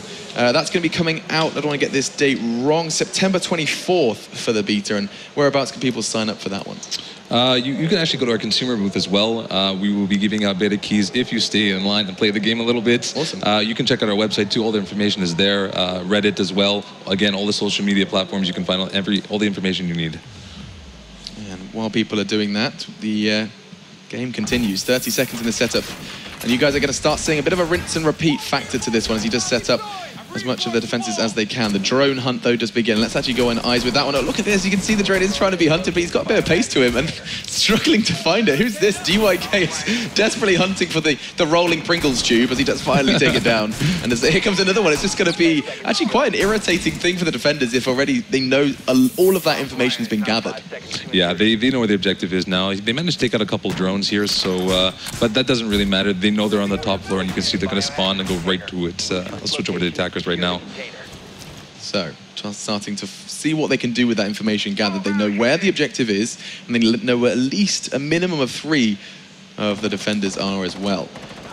Oh my God, that's one of the earliest frags we've seen so far. Finest is the one to find as he finds his head. And I mean, I was about to ask, the question that at the tip of my tongue was, do you ever see defenders go early aggression, try and, drop a surprise on them? And yeah, it didn't go well. No, if you're not safe, the defenders can actually peek out the window and catch the attackers off guard. We have the covers in place, so you can get to the building without being seen.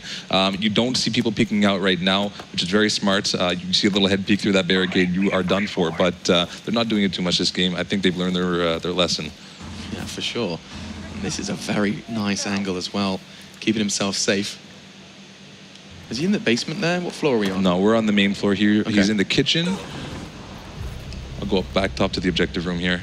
So there's a whole long way to go for him if he wants to try and get in on the action. They are holding a very tight perimeter. 3 players there, and the man who's going to look to do it all is Blood and Glory. One of his charges is set for this breach. And could you set up 2 and then blow them at the same time? No, we can't at the moment. You can only set up 1.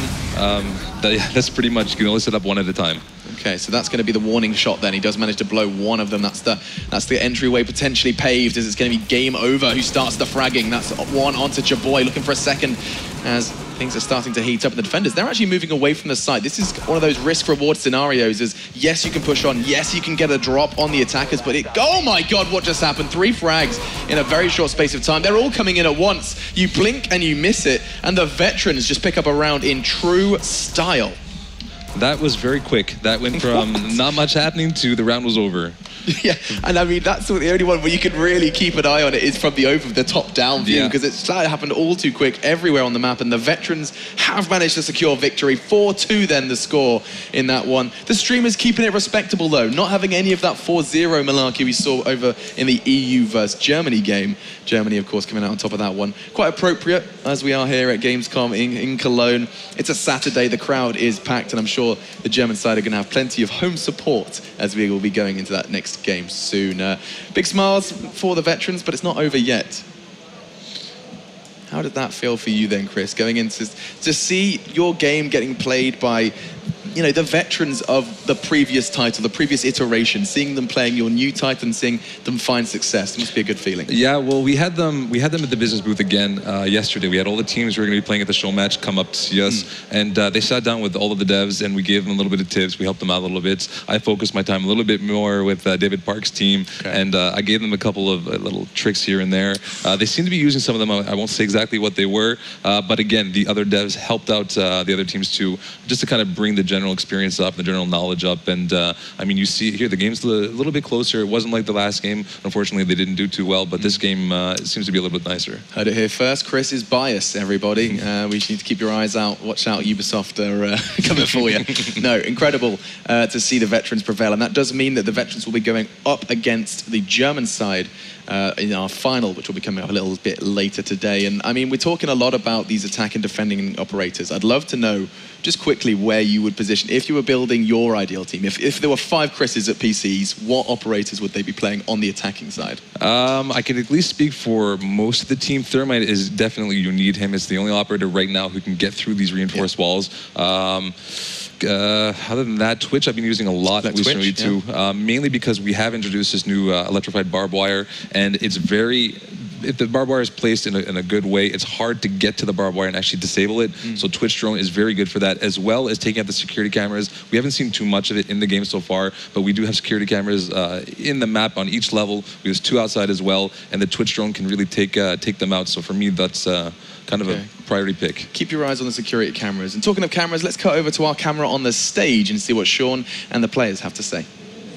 Thank you so much, Alex. Thank you so much, Chris. I am joined by Finest X. Sir, victory, how does that feel? Sweet, sweet. We were scared for a second, but yeah, we pulled it through. Now, our first match of the day was one that was kind of a little bit strongly one-sided. This one went down to it. How was that to play in? It was very interesting. We played with them for about a couple hours before playing the first match, so we had a little bit of familiarity with them and them us. So I think that's what made it a better match. I mean, the other match had that as well, but we were definitely more even match against the YouTubers. How much strategy were you locking in going into this, and how much was kind of on the fly? I mean, you always start off with a pretty good strategy, and then somebody takes you down and you have to switch it up a little bit. So going in, we had a pretty set strat, but as the game progressed, we switched it up a little bit. You know, we used the workshop more than we would have liked to, you know, maybe use dining room or something in the future. But yeah, it was definitely way different than I thought it would have gone down. Now, obviously, you can watch these games back and look at them and see kind of the tactics and see what you did and how they reacted. Is that something that you're looking forward to being able to do? Oh, sure, especially when this game really comes out and they have the ladders, they have hopefully a professional circuit for it. That's definitely something that will be very helpful. Now, obviously, you watched the game come before this. You know now that it's Germany that you'll be facing the green team in the finals. What do you think looking ahead to that matchup? I think it'll be great. I think it's a good storyline for the final match. USA versus Germany. In Germany, controllers versus PC. Yeah, I was gonna say, how did that feel? I mean, a lot of people were making something out of that. They had a couple of keyboards over there. You guys were playing all controllers. That play in at all?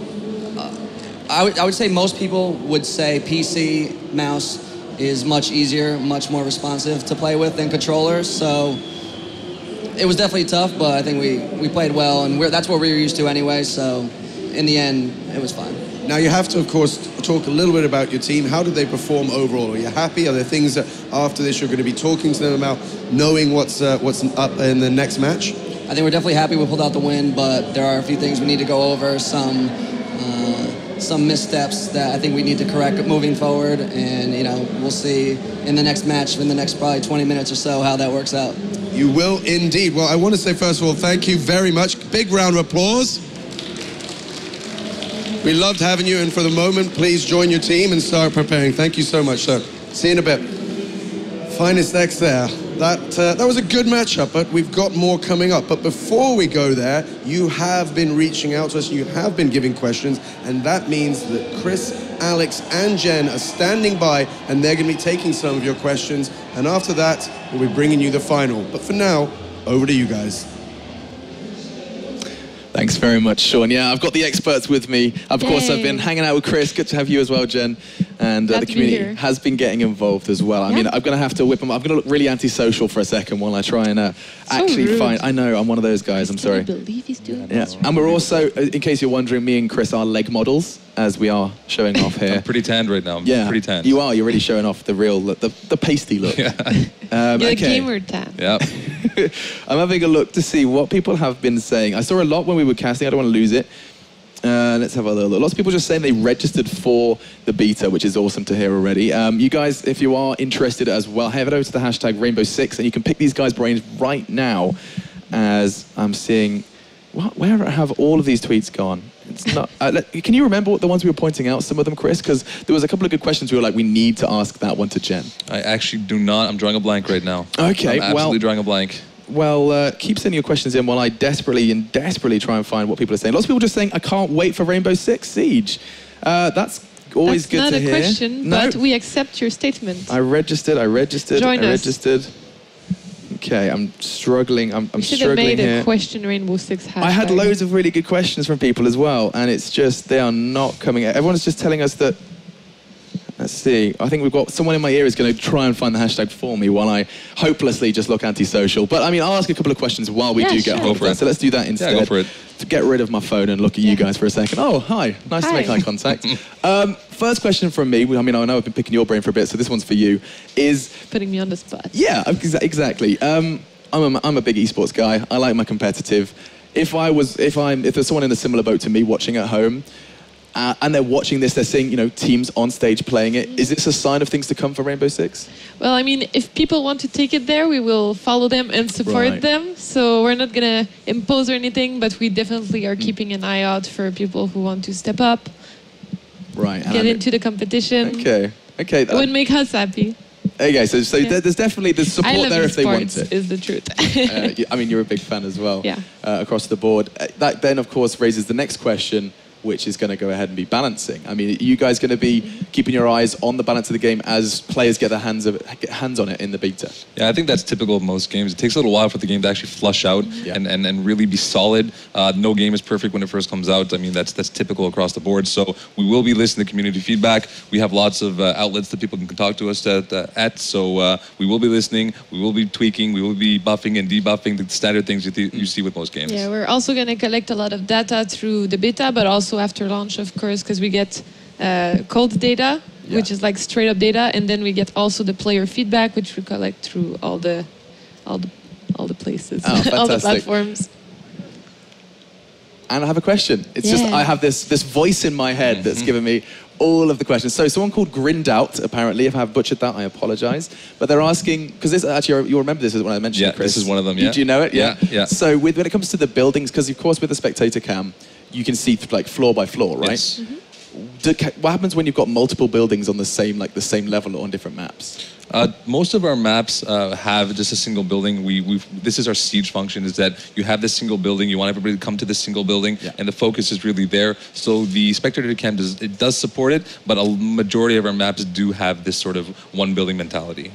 Yeah, and I mean, with the rappel feature, you saw people using it a lot on Hereford base. Is it something that you're going to see more and less of depending on the map, or is it something that you kind of always wanted to get involved? Yeah, for sure. It really depends on the layout of the map. But I'm sure Chris would know more about this one than me, where they're exactly set up. So we had our alpha quite a while ago, and one of the maps that was released was a plane map. This is the only map that I'm aware of that actually has no rappel in it at all. So we do offer sort of variants of what gameplay is going to be in that map. Plane is kind of unique, and we do have some other specialties for everybody to see. I think we've got some Twitter on the way. I think this is what this is. That we have potential more questions coming in from you guys. As we said, of course, using the hashtag Rainbow6. And any of the questions that aren't answered right now they probably are sending in. You guys will, I'm sure, hasten to get onto Twitter and do that themselves. You're very active on Twitter, Jen, so that'd be awesome. I think I had another one. Can I have a repeat on that question, please? When will we get access to the Spetsnaz operators? Is a question. Well, that has not been announced yet. And she has a big smile on her face, like, I know and you will not. Yeah, okay. Sorry, this is a question we have not revealed the answer of yet. But they are indeed in the game. They are present in the game. Oh, Chris, one for you then. Okay. We're talking about buildings. You are a senior level artist. Yes. What's the maximum amount of floors we're going to be seeing? Realistically, we could say infinite, but that is not happening. We have to keep level design practical. Right now, we have various maps with quite a bit of verticality to them. As we progress, I'm sure you might see more of this kind of level design. But right now, I mean, it's pretty standard. 5, 4. I mean, Hereford's must be one of the most. I mean, we have that ridiculous kind of basement all the way up to the roof where you've been seeing a lot of kind of verticular play. We have some really nice maps that actually have a bit more than that. Oh, really? So I can't speak too much into that right now, but we do have majority of the maps like this. Okay, well, while we're waiting for more community questions, I'm getting someone to ask about game modes. I think the main one we're looking at now and you guys want to focus on is the objective game modes, right? Yeah, well, actually, all of our game modes for PvP are objective-based. Okay. This is one of the main ideas for Rainbow Six. It's always an objective-based game, but you also always have the condition of team deathmatch in a way, since it's always one life. So it's always about either getting to the objective, completing it, or killing the enemy team. Right. We have for PvP, we have. I'm gonna try to remember everything. We have bomb for sure. Yep. We also have hostage rescue. And we have secure area, of course. Okay, so I mean that's already a top 3 that you're going to be looking to see players dig their teeth into in that beta. I think it has to be said as well that you guys, this is a stage of development that you guys are going to be so desperate to hear what the community has to say. I mean, is that like your main priority going into this? Is that Rainbow Six Siege is yes, it's your game, but it's also the guys at home. Is that something you're going to keep? Yeah, for sure. Well, so far that's what we've been doing throughout the alpha. We gathered a lot of feedback. We did 2 waves of big changes that we announced publicly on our blog. We explained all the changes, why we made them, what we're heading towards. And in the beta, we're going to do the same thing. And then we're going to keep doing it in post-launch. We're not going to leave things in place, I guess. We will address the game. It's our baby. We're going to keep it going. We're going to listen to the community. We got a lot of feedback from the alpha. We made some changes based on their feedback too. So we are open and then we will listen. Yeah. And I'm just wondering whether or not we've got any more questions. Yeah. And could you repeat that again? Okay, so it's actually a question about pacing. They're asking about has there been a change in pacing of rounds as opposed to previous titles? What do you think, Jen? Well, actually, I would say at the beginning, we're talking about feedback and the impact of it. During the alpha, the pacing was much faster than right now. We actually turned down the speed a lot on our operators. So right now, the speed is slower than it used to be, and this made us also lengthen the duration of rounds, which means that people are not rushed as much. So I mean, that's where we're headed at right now. What about the other factors outside of operator movement? You know, what the gadgets provide, what the size of the map provides. Chris, what are your thoughts? Well, I mean, we've been casting a little bit. You saw it already. The things like the barbed wire, the barricades already slow the game down quite a bit. You have to take your time. You see the last minute of the game is really when the action starts coming, and generally I think the speed is actually pretty good. It might be a little bit faster than what you've seen in older games, but right now with the use of proper gadgets and proper placement, you really bring the speed down quite a bit. Okay, I think we should do one more question then, as we do want to get you guys involved. Of course, apologies that I can't be looking through what you're sending me in right now, but technical issues will be resolved. So one last question coming in from the guys at home. I can hear it coming in now. Okay. I can assume you don't know the answer to this one. No. I see you shaking your heads. How many submachine guns do you have? I'm going to go ahead and assume you don't know that number. No, not the exact number. Okay. It's a pretty good number. The same thing with rifles. I mean, pistols as well. It's a pretty good number of pistols, but we do not have the exact number. I cannot tell you that. I'm not too sure, but it's varied. Yeah. So piggybacking off that, then let's do a bit more of a a wider one and actually just say, you know, are you seeing in what, you know, I guess what's happened on the stage, but also what you've done in your own alpha tests, are you seeing a wide, varied spectrum of like which like weapons are used, or are you seeing a very kind of leniency towards one, Jen? No, I think it seemed pretty well spread out. I think during the alpha, some people were not. We had some feedback on the shotguns, but right now we have altered them, so we'll see how it goes in the beta.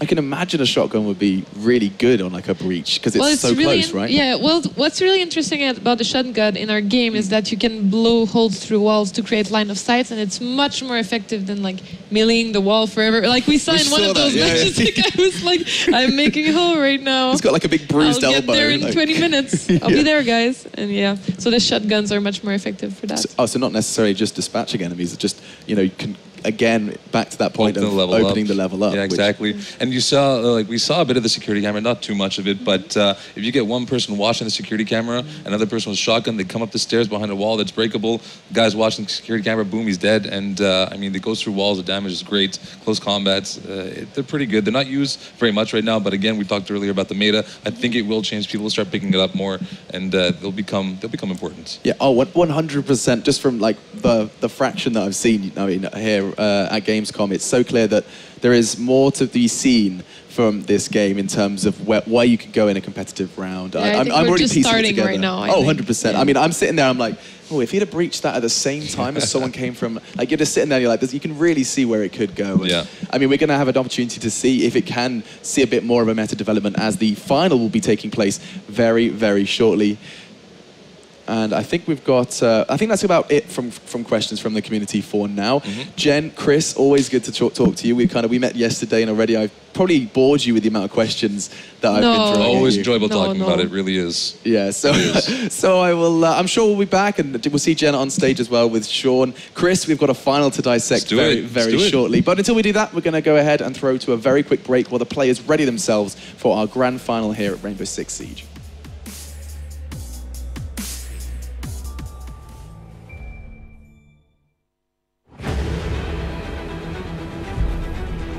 Rainbow Six.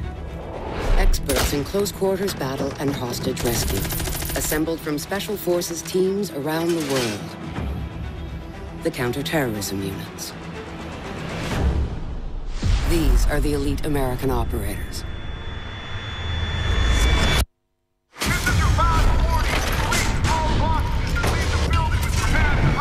Ash is equipped with a custom M120 compact rifle developed to breach through windows, floors, and walls from a distance. When Ash knocks, better seek shelter. I got it! Sensor activated. Pulse is capable of tracking suspects' heartbeats wherever they hide. Target down. Pretty lethal for a biometrics genius. Target's in sight. To secure doors and windows, Castle carries a portable bulletproof panel that can be rolled like a blanket, but holds like a fortress. He knows exactly how to get rid of trouble. Take fire.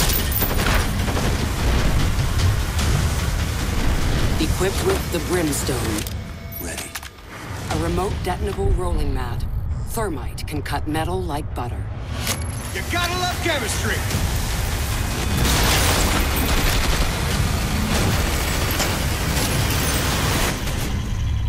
I got visual.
Welcome back to Cologne, Germany, ladies and gentlemen. You're joining us here from the ESL Arena, and we have got none other than Rainbow Six Siege here. 2 matches have happened. We're going into our final. Yes, indeed. You at home can also be involved by heading over to esl.gg/RS-swag. See what we did there? We took this S from 6 and we put swag. Siege, done. It's perfect. Head over there right now. Get your hands on awesome goodies, prizes, and all that good stuff. And of course, make sure you sign up for the all-important beta coming September 24th. You do not want to miss that. What you don't want to miss is this, because the finals are upon us. They're telling me it's time to introduce our 2 finalists. One took out the best of Europe to make it here. The other ones took out the YouTube streamers. It's time for the green and blue team. A rousing round of applause, well deserved.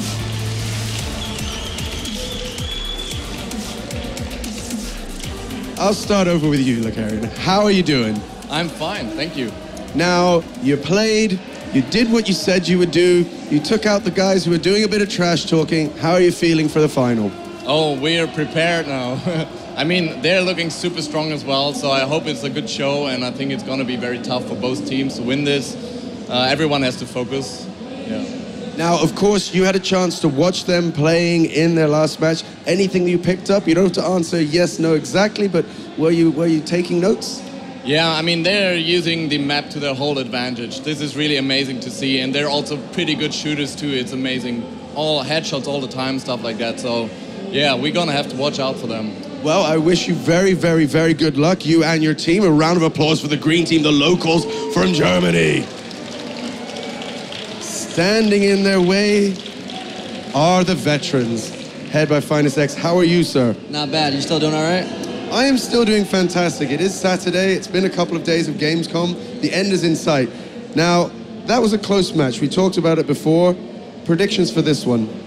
I think it's going to go down the wire. I'm thinking 2-1 in the end, us. That sounds good. I'm sure that does sound good. Now, I should say that, as Finest X Chip pointed out, we are going to best of 3 here. Do you think that'll change anything at all, knowing that you've got, potentially more, there's a little bit more give and take here? Yeah, definitely. I think the main strats we used in the first match aren't going to cut it. We have to resort to our second, third, coming up with a little bit more creativity and play well. New tactics on the way. You're going to want to watch that. So, a round of applause, of course, for our blue team, the veterans. Well, I'm going to let these guys get back to their desk, get ready, because it is time to go to our finals. It all comes down to this, a best of 3. It's going to be fantastic. It's going to be Rainbow Six Siege, and it's going to be brought to you by 2 wonderful gentlemen. I have the pleasure of handing over to them. So over to you, Chris and Alex. Chris, we are wonderful, apparently. Absolutely love that. I'm liking that. Very kind of you, Sean, and it's a pleasure to be able to bring you the grand final then of Rainbow Six Siege. It's, I mean, he's already highlighted the matchup. It's good to see that both players have got a big smile on their face. I think they're just excited to play. I mean, coming off the back of a 4-0 win, Germans haven't had to play as much as the veterans. We saw the YouTube/streamers actually giving up a bit more of a fight. So going into this one, you actually have a lot more intel on these teams than I do, because is it both of them that competed in a community playtest over in Montreal?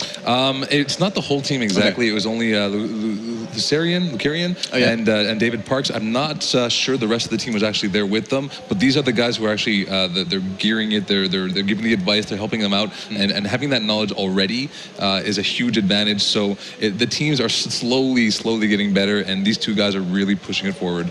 Okay, I mean, you mentioned Lucarian as well. He was one of those individuals who's got a bit of a rivalry with David Park because they were both there, because they both competed for that extra week. They've got a little bit of an advantage over the others, and it's going to come down to who can lead their team to victory the most. And I mean, using that keyword lead, I think that's actually going to be something I'm intrigued to see, is whether in-game leadership in this game is held in a real high regard, as you would expect, considering how strategy-based it may be. It is time, though, for our first game. Best of 3, as was said before, first to 6 in each of the 3, and all of those maps will be Hereford base. Let's see then as this one kicks off, and we are seeing that standard barricades set up. Where are they looking to be planting that objective though, or leaving that objective?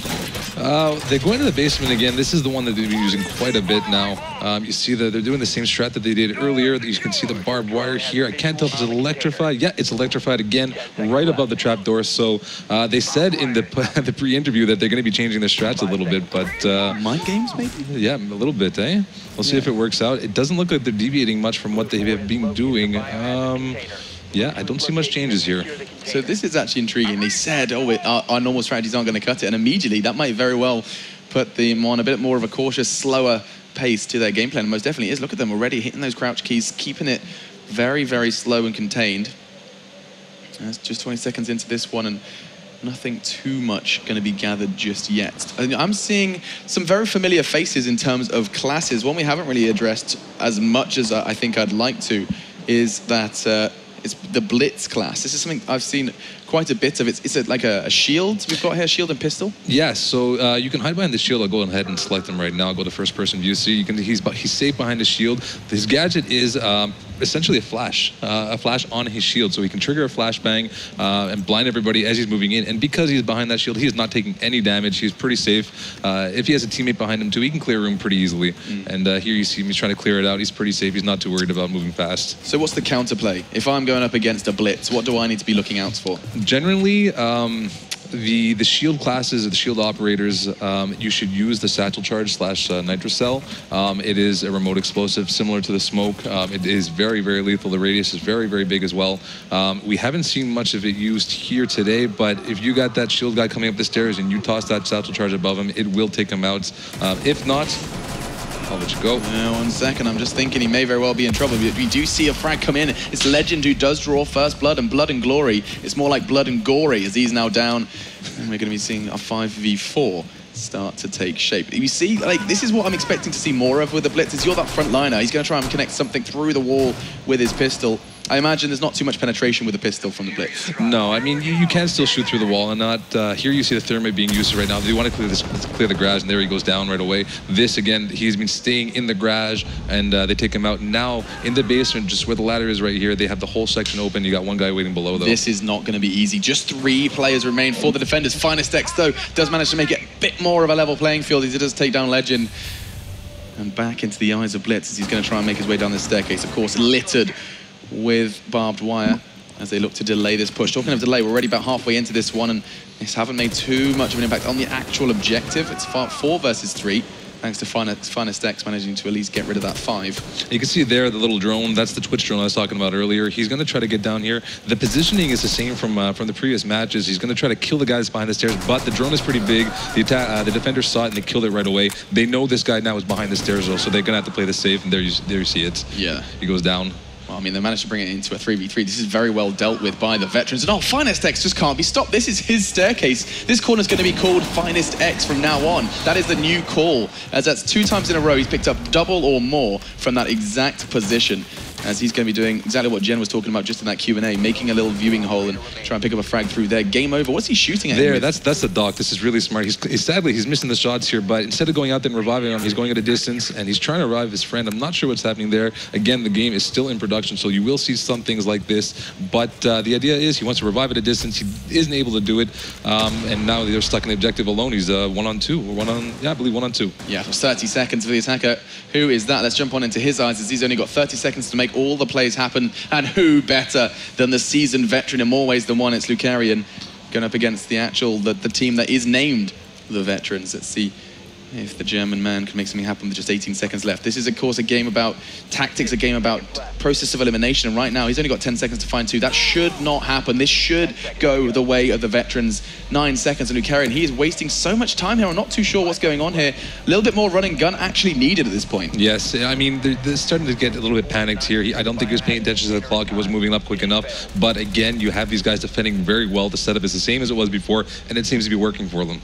Yeah, and he's going to be kicking himself. Not keeping your eye on the clock is an amateur mistake, and he most definitely is not, as that's going to be the first round under the belt for the Veterans. Veterans, if you have just joined us and are wondering the story behind that name, where they've come from, they didn't just randomly choose it. These are the boys that we saw way back in Rainbow Six Vegas competitive around 2007 and 8.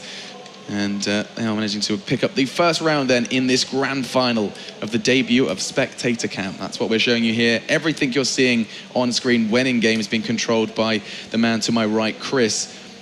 And a bit of an expert you are, Chris, but people, when they get their hands on it, is there something they can quite quickly get to grips with? It's unbelievable how easy it is to manipulate the camera. It is extremely user-friendly. I can go over it a little bit if you want. The controls down there. Yeah, okay. there you go, exactly. So our triggers, however, are our zooms. So you see right there, there's a right trigger to go in a little bit, again, and left to go out. We have our levels here, which is the D-pad to go up and down the stories. So, I mean, you rotate, it's very intuitive, it's very good. We spent a lot of time figuring this out, and I mean, it's very easy to control. Anybody can pick it up and get into it right away. Yeah, and upon release, you will be able to control it with the keyboard as well. That's correct, yes. So, let's see where the remainder of this setup period goes. It does look like they're going to be going for a different play here, not this time setting up in the basement, and I think that's probably a wise move considering, I mean, yes, they picked up the round, but you can be at fault if you do become predictable. Again, a drone walks into that shock wire we've seen being incredibly effective, yet what was the counter you mentioned? It was a shock drone, was it? It was the Twitch drone, yeah. You have the Twitch operator, and it has a projectile. It does damage to both the enemies and any gadgets and security cameras. So, however, they did not pick it this time around. If not, as I mentioned earlier, you shoot it once or twice with your gun, it will disable it, and then it just becomes a standard barbed wire. And those, of course, do slow you down still. No damage, though, which is crucial when you want to get through without making too much of a racket. We talk about sound as well, something we haven't addressed too much of. And you assume, as with any Rainbow Six title, sound is a crucial part of strategy here. That's it. And I won't go into too much detail of how it works, but when you breach a floor or a wall, the sound actually goes through it. We have what's called sound propagation, and it's extremely high level, and it's very precise. I won't get into too much detail, it's very technical, but the sounds are more audible if the wall is broken, and you don't have that in very many games. So a more kind of realistic sound production. Then. Exactly, yes. So let's see if he can perk his ears up and catch any sort of sound cue dropped out by his opponents here, as it's going to be Blood and Glory looking to get revenge after losing out as the first one to fall in that first round. I think he's got a good idea of this one there. Is there something hiding him, or is he just in the darkness? No, he's in the darkness, yeah, right. It's how we have eye adaptation as well, so when you look inside, they're very, very nice. It's slightly darker. He knew that he was there, but he seems to be doing pretty well for himself. Yeah, very comfortable from him finding that frag. And I mean, I guess, yeah, it does come down to being able to see in those dark corners as well, making those predictors. You can, of course, spray it down. You can make that kind of gamble, but then you give away your position if they're not there. So risk, reward, a feature we're seeing more and more as these games do progress. Very early doors, though, of course, the meta is nowhere near being constructed, but it does involve the 20 operators currently at play and seeing what you can bring into the forefront of this one. A drone on the prowl late into the round, not something we've seen too much of, Chris. No, and you see two of them there. They took one out, and the shield operator here is coming up to the top of the stairs. He didn't get rid of the barbed wire that was on the floor. And there you see the smoke. He's got to wait for it to dissipate, and he's going to go in. I don't know what he's doing exactly. How did he get away with that? No, that was a little risky. I'm not sure what he's up to there. Okay, takes a gamble, and it's not going to be happening. No dice, as it's going to be then. 1 minute 30 still on the clock, and it looks like they're going a little bit aggressive. Who was that? Wow! It's going to be Valfa again, butchering his name because I unfortunately haven't quite nailed the German pronunciation. And you see he's backing up here. He's going to try to get to the door. His teammates probably tell him, go to the right a little bit, come behind this, and barbed wire will take it out for you. He's going to revive him right here. He should have let him come in a little bit, get behind the doorway, but doesn't seem to have cause any problems. Yeah, and that was, of course, the down but not out that we're going to be seeing more of. Is it only when you kill them with a headshot that there isn't that kind of... They're out, completely. Right, I mean, if you body shots, leg shots, they will go to DBNO, but headshots, it's over for you. So that, of course, that adds another skill cap, another skill ceiling, rather, where aim for the head and you're going to be able to give your team even more of an advantage. Let's see who can hit their shots. 3 players remaining on the defensive side. They are pretty damn low as well. You can see a flashing health bar for one of them. I think that's Smoke. There's Castle in the hands of Legend. Yeah, you still have Doc up, although he's taking a lot of damage, and he does go down here. Ooh, very nice. Okay, Legend. Actually, that's really big. The Auto to a 2v3. They have the advantage. You have to remember, though, with 30 seconds left, the attacking side need to get in, neutralize their opponents, and capture the objective. It's one of those two. Let's see which one they're going to go for. 25 seconds. They are still sitting on that objective, so it comes down to just throwing out that smoke, and that's very smart. That's a delaying tactic now. Exactly. Throwing that out, they can't walk in. It's lethal. You walk into that smoke, you're as good as gone. Admittedly, his teammates can't either. Oh, and he's down and out. He did throw out that smoke. It is going to be then just down to the last 10 seconds. 1 versus 3. It is likely he could possibly pick this up. He's leaning. He's doing all the right things. Not going to happen, though, as Finest X again picking up crucial frag after crucial frag. And that's going to be 2 in a row for Veterans. They're looking happy with that one, and Finest doing so in a very stylish manner. He kind of messed up a little bit there. The wall that he was behind, he could have shot through. He knew that they were coming in. He would have just been able to spray through it, kill them, but he decided to lean out and peek, and that's where he kind of lost the round for him. And that's, of course, you know, understanding of the map as well. Exactly. Hereford base. We're going to be getting a pretty deep understanding, considering we're going to be seeing this in a best of 3. Quick reminder for you guys. So, first to 6, 3 times potentially, depending on how this one shapes up. And if you cast your mind back, we did mention that the 2 of these players currently on stage did have an opportunity to go to Ubisoft in Montreal to battle it out in a community playtest. And out for blood, Lucarian and David Park on Veterans and Germany respectively previously met, and it was a 4-0, the Veterans losing at HQ twice. So they are out for blood, most definitely. I think a rivalry may be brewing. Yeah, when we brought them upstairs, they were kind of talking a little bit of smack to each other, creating a little bit of rivalry. And on top of that, we're talking about nations here. We got the Europeans, the Germans, the Americans, right? So there's a little bit of bad blood between these teams. Which is always fun. It just makes it more fun, right? Yeah. That's what you like. We can emphasize a little bit too and make it a little bit worse. And I mean, when they're doing for the setup, how much variation are you expecting to see on the setup? Or is it pretty much going to be default? It's more so where they go once everything has been boarded up. That's it. I mean, I don't see them changing too much right here. These guys have been practicing what I would think would be the same objective over and over and over. So if it's not broken, don't fix it. So they're going to stay what they're comfortable with. Yeah, so that objective is going to be on the... Which floor was that in the end? I believe that was the top floor again. Let me just take a quick look over here. Just double check. Yeah, top floor again. So your vulnerabilities on the top floor of Hereford base, it's going to be basically this side platform. You can see where the flagpole, that's kind of, is that an access point? We're going to be seeing that big wide thing I can see reinforced. Exactly, yeah. They got 2 reinforcements here, so they're pretty safe. Again, they do have a thermite on the opposite team, so they can tear it down. We have Gamer over here in the corner, but I would highly suggest taking this out. It leaves the whole top floor exposed. Now, something I'm already remembering is I saw the drone catch a whole lot of information and actually get parked in the corner. Yes. So going completely unnoticed, it enables them to come back to it if they want to, but also it does look like Blitz is on the prowl. Using that same class, it's actually going to be Castria, who is actually changed his name to Castria is happy, so he's already having a great time. He actually wants the whole world to know he's having a good time. He's having a ball. What did he just shoot? Yeah, that was a security camera. You typically have one person watching the camera that's in the map there. He took another one down too. There's 2 outside. I mentioned them a little bit earlier. These guys take down the cameras all the time. Your visibility is dropped, and they don't know where you're coming from. So almost not like a bit of a twist, a bit of an other version of what we saw before, Pulse, with that kind of heartbeat sensor. Another way. Yeah. Essentially, yes.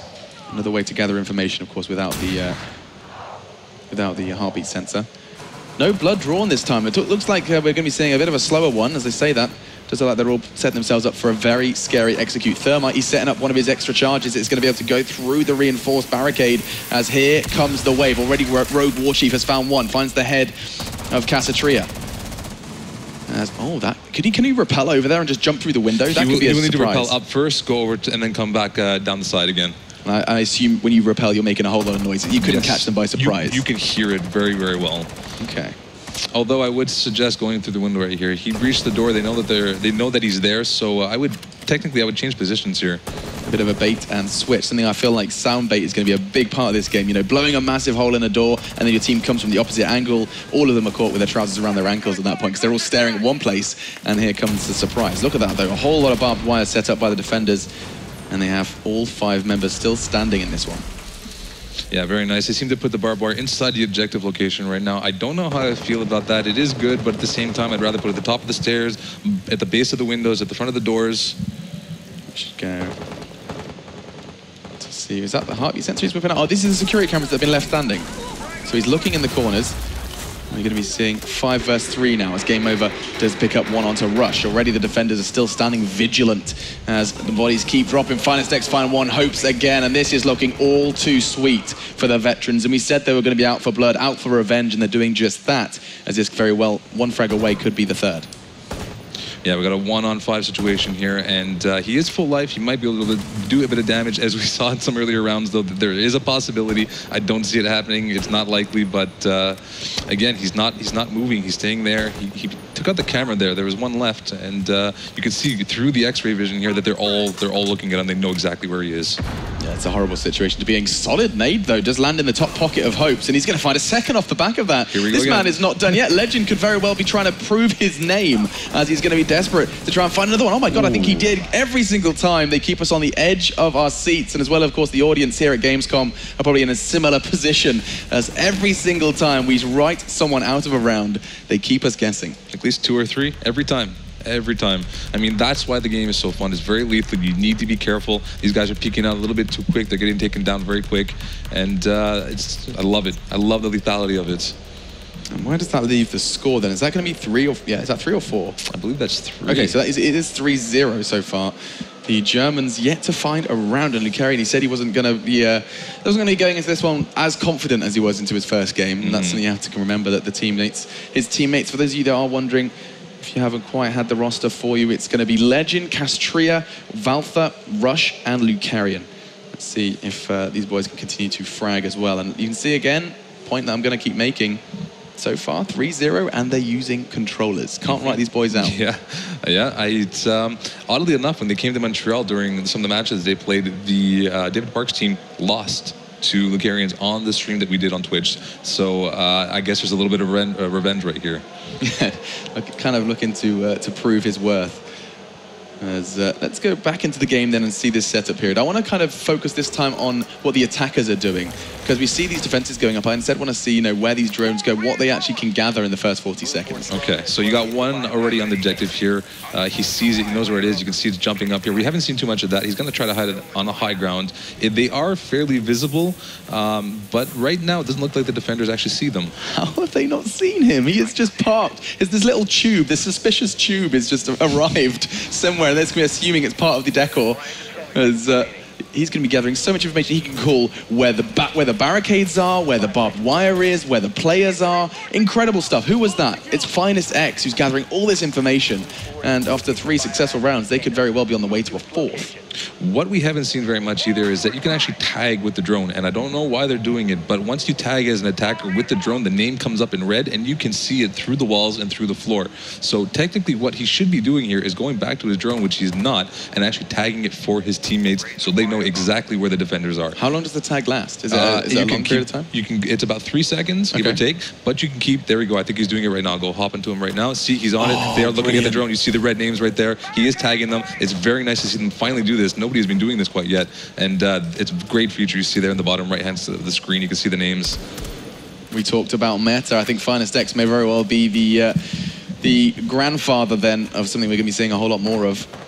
And now, that's the first minute gone, and already, so those red names are still there. That feels like an awfully long time. Yeah, he's completely tagging. He's tagging them over and over and over. It only lasts 3 seconds, but you need to stay on the drone to be able to do it. I believe. Is it dead? No, I think he's still doing it. I'll go back to his first person.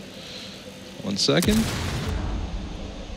No, it's the Finest X. Yeah, no, he was actually doing it. It's going to be actually throwing out a second. He's going for it again. There we go. He's actually going for it again. He's going to be trying to roll out, and he's trying to find a way in. You can see they're already spotted, all kind of lying on the ground, waiting. One man has gone down, though. It's actually Warchief who finds the head of Castria. So, this time, starting a bit better for the attacking side. Very nice play on his part. I mean, he's being patient here. He's getting so much visibility on the defenders, and they have no clue. They have absolutely no clue that they're being tagged. There's one drone that goes down, so now they should be close to out of drones. Yeah, so I mean, this early drone play is kind of intriguing to see just how much it can be used in your favor and how sometimes it just falls flat. Like we saw teams in the past, I'd say in the past, just in the prior game, where it really wasn't a big deal. And we did see an example of there from Game Over was shooting the battery. That's the first example I've seen of it. It's shifting. It's slowly changing here. People are starting to get like more and more into the details, the finer details here at Rainbow Six Siege. Yeah, and we have, you see, who is this right now? This is Ash. She's going over to the trapdoor. It's already broken, so they didn't reinforce it, or Thermite already broke it. So the barbed wire right below might cause a problem. I believe it was electrified. I'll hop down below real quick. I cannot tell if it's electrified. It looks like it still is. You can see those sparks. Yeah, I see the sparks. So it hasn't been kind of neutralized into just a slowing. It actually is lethal at this point. So dropping down on that is completely removed from their playbook. And he's still there. He's waiting. I'm not sure what he's waiting for. It's not a good idea to drop down, though. 3v5 as another frag comes in from Warchief. That's 2 in a row with the pistol. He's having no problems picking this one up. Is he choosing to use the pistol, or is that just what he's been left with his operator? I think that's, if he has the shield, he only has the pistol. Nice, though, response. Blood and Glory onto Rush. Defenders have interrupted the securing process, and it looks like it's going to be a 2v5. Made 4 by Legend, but back and forth. That's 3 in a row from Rogue Warchief. Incredible stuff from just the one man, and it looks like just the remainder is going to be Lucarian. This time he has time. Let's not forget that actually stopped him in the past. He had about 18 seconds left, and he just ended up completely throwing it away. Not looking to make the same mistake twice. Here they come, flooding in. They have to come to him, mind. And what on earth can the attackers do to ensure they pick up this round, Chris? Personally, I would throw a flash in right away and kind of rush room. I mean, you got a 3-on-1 advantage. A couple guys might go down, but you push it hard enough, you will take the objective room. It's not that easy to take down 3 people.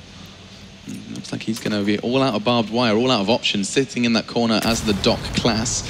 Not ideal when you've got no one to doctor at this point. No. So going to have to use that MP5 to absolute precision. Looks like they're actually going to not make the mistake. 20 seconds left, though, and if they don't take him down soon, that is going to be too easy for Hope, as he's going to be securing map 1 in this best of 3. The veterans do it in 4-0 stomp.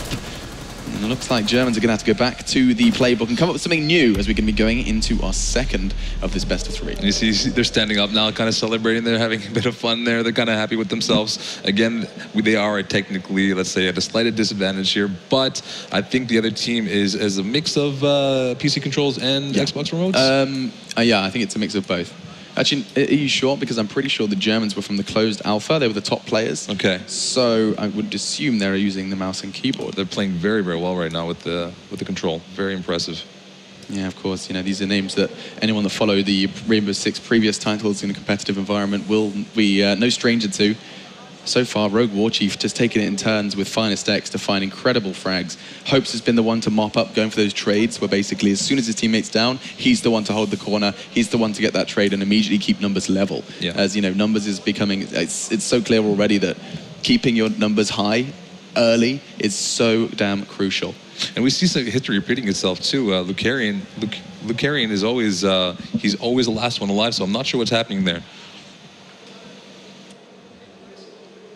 I think we're going to be going into our second map. Of course, still going to be Hereford base, and it's going to be intriguing to see if you can see like an instant change on the German side. And if you're on the side of veterans, I mean, I assume they're going to kind of stick with what's working, which is that basement play as well as that top floor play. Yeah, I don't see them changing it. It's working. They just destroy the other team right now. They're not going to mess around. Maybe it happens, you become overly confident and you start trying to have a little bit more fun and you change it up and you start losing, and that becomes a snowball effect. So if they play it right, they will not change what they're doing. They'll stick to their guns and they'll take it all the way. And talking observers as well, Chris, we've seen a whole lot of thermite, a necessity, as you said beforehand. Twitch as well, something we've highlighted before because of that shock drone. But we haven't touched too much on Ash. It was one of those first classes I addressed at the start. I'd love to know what kind of, other than the rocket launcher, is there any sort of things that define Twitch as a class? Well, every class, or sorry, operator has. Sorry. No worries about it. Every operator has their speed, and then everybody's a little bit faster or slower than one another. I believe Ash is one of the faster operators. She has a bit more armor, I believe, than the other classes. Please do not take my word on that, but I'm pretty confident. And again, her weapon loadout is very strong. She's got a nice rifle on her. And I'll head over to right now. You can take a look at what she's got. So there you go, if you want to call it out. So we see the R4C with a breaching round, which is what we were talking about before, that kind of rocket-propelled grenade, and a breach charge to help her out as well. 2 for every player that has the breach charge selected, and of course we've seen already how important they are into getting the executes on towards the site on the attack. Let's see how far that gets them. Kicking this one off then, eyes on towards Alpha here. They seem to be taking the same spawn over and over. And there you see them taking out the camera. Removes the visibility from the defenders. I'm gonna hop back over here to watch what the defenders are up to. Yeah, let's see where they're setting things up. This actually looks a bit different. They're not all stacked up on the site in basement. Normally, you know, when they're playing the objective, are we seeing any people like above them? It's actually going to be Blood and Glory. Is he the only one that's... Actually, no, alongside Rogue Warchief, 2 of them on the higher level, going to basically be playing the right angles. That angle that Warchief's been holding, we've seen time and time again. If we jump into first person, people can see how deadly that is. And he's actually made himself a peeky hole to keep his teammates safe as well. Yeah, and it hasn't been working for him. See, they're already starting to come in. They know that he's here. This is the typical play that they're doing. So you hear the thermite charge. He's going to hop down below. He's putting another... oh, there we go. Very, very nice. They cannot come down this ladder anymore. They can kill the battery that he just put down that electrifies the barbed wire, but you still risk falling into it. That is very nice, spicy play coming out then from Rogue Warchief. Drops down, realizes that this may very well be their point of interest, and makes that shock wire absolutely terrifying to anyone that wants to consider it. You can see he's got the shock wire as well as the barbed wire, so he's got an ability to completely remove a particular side of the map. And see, just to the bottom right of Lucarian right there, you see the reinforced trapdoor. I think right now he's telling his teammate, hey, Thermite, come over here. We need to take care of this. We need to open it up. It'll give us another advantage point to come in from. And there you go. You see Thermite. Yeah, he's going to do his job right here. Lucarian's going to back off a little bit and give him some cover. Yeah, so let's jump on and then into his eyes to see him doing what Thermite does best. He's going to be setting himself up a charge or two. He's got the exothermic charge as well as the normal breach charge. That's actually, is that a normal breach or an exo?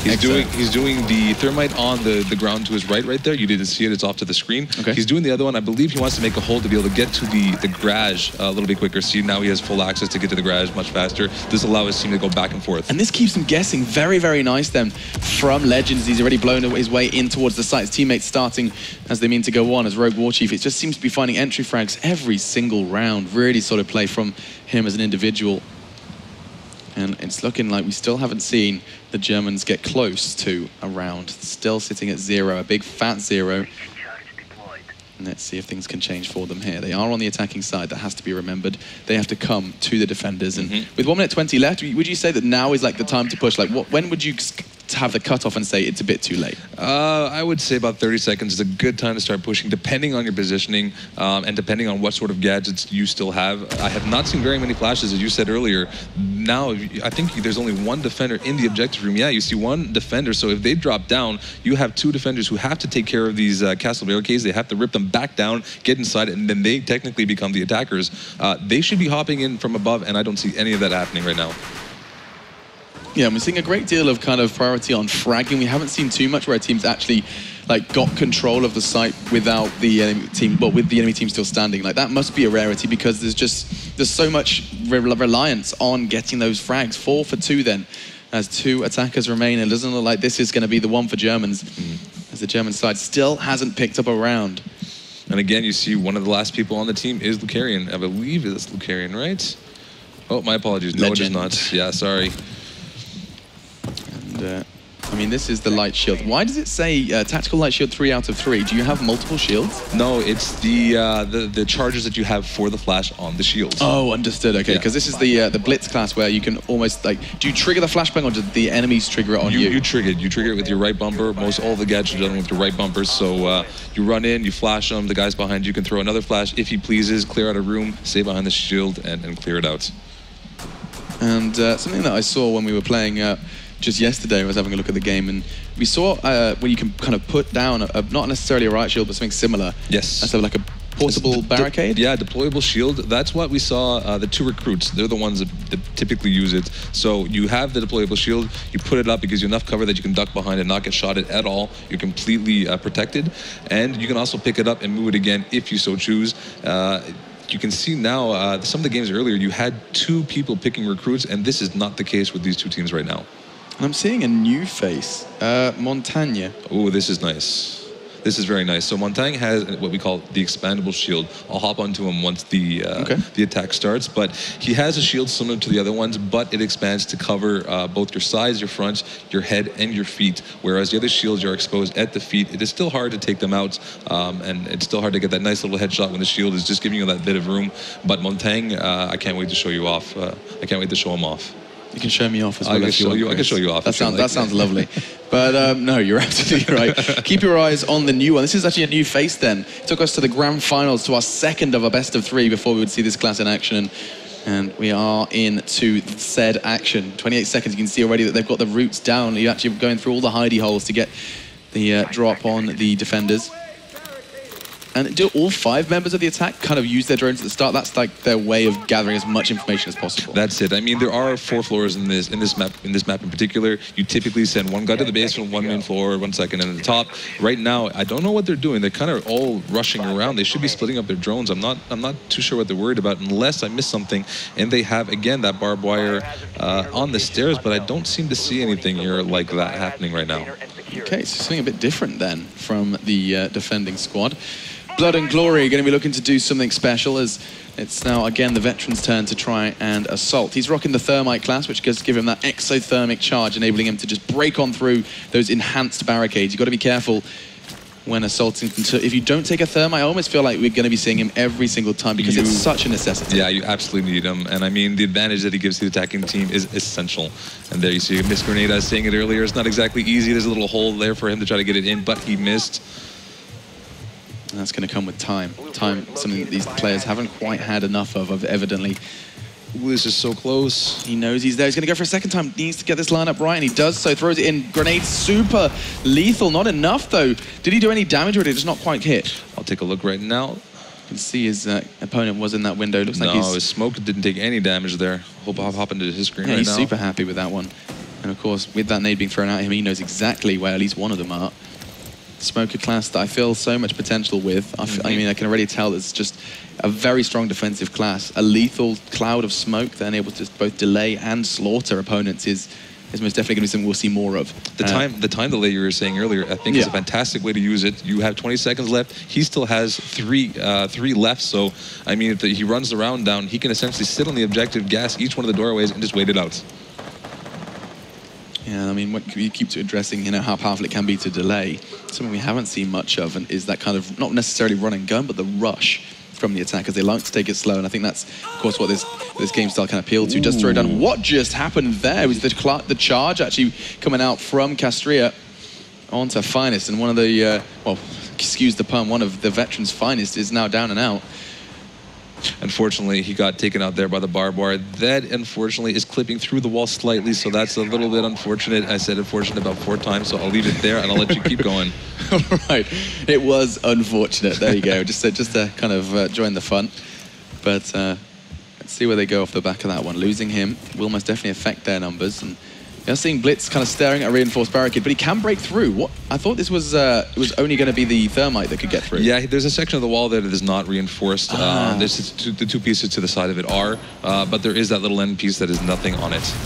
And that's going to be a very vulnerable wall. Look at that, just completely removed from the game, as it's going to be then 4 versus 3. Here comes the frag. This is what we're talking about. The slow, the fast, the rush, and then the kind of limping. Oh my God, talking about limping, he's just putting so many bullets into his leg. It's actually Lucarian who's going to be taken down because of that one. And Rogue Warchief gets another one. He's been doing fantastic stuff with his pistol, and he is really demonstrating that Montagna, the class we just highlighted, we said he's got good things, an extendable shield, and he's just demonstrating how powerful just the pistol can be.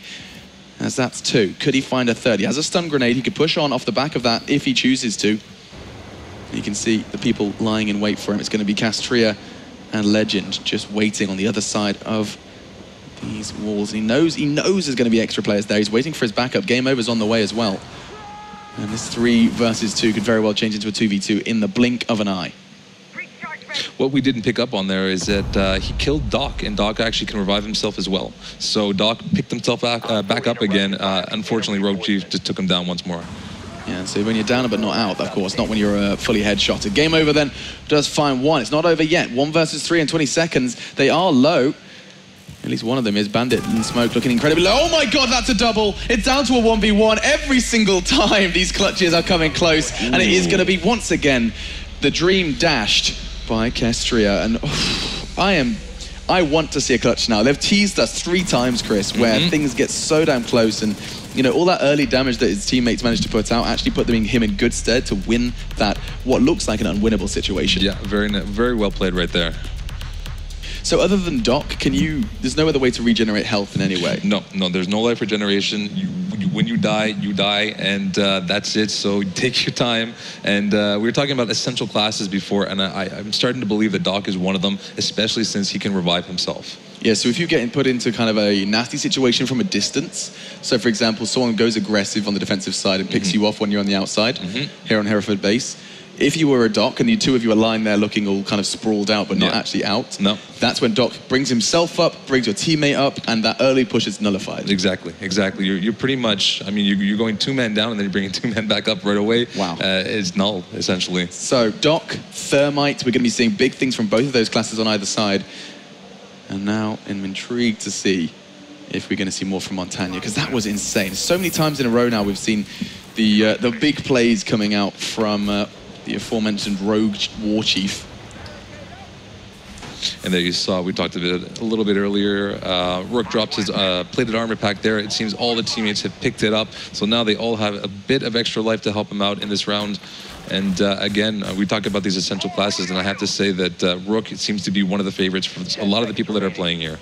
Okay, and I mean, not necessarily, there's no counterplay to Rook in the terms of like your enemies having extra armor. No, not at all. But what does Rook bring once he's done that? Like he's dropped, is he just a kind of a rifler and yeah, he's just a standard class? A standard class, yeah. I'll head over to his weapon and ammunition right now to take a look at what he's got. So he's got an MP5 and a P9. You can see again, there's the armor pack.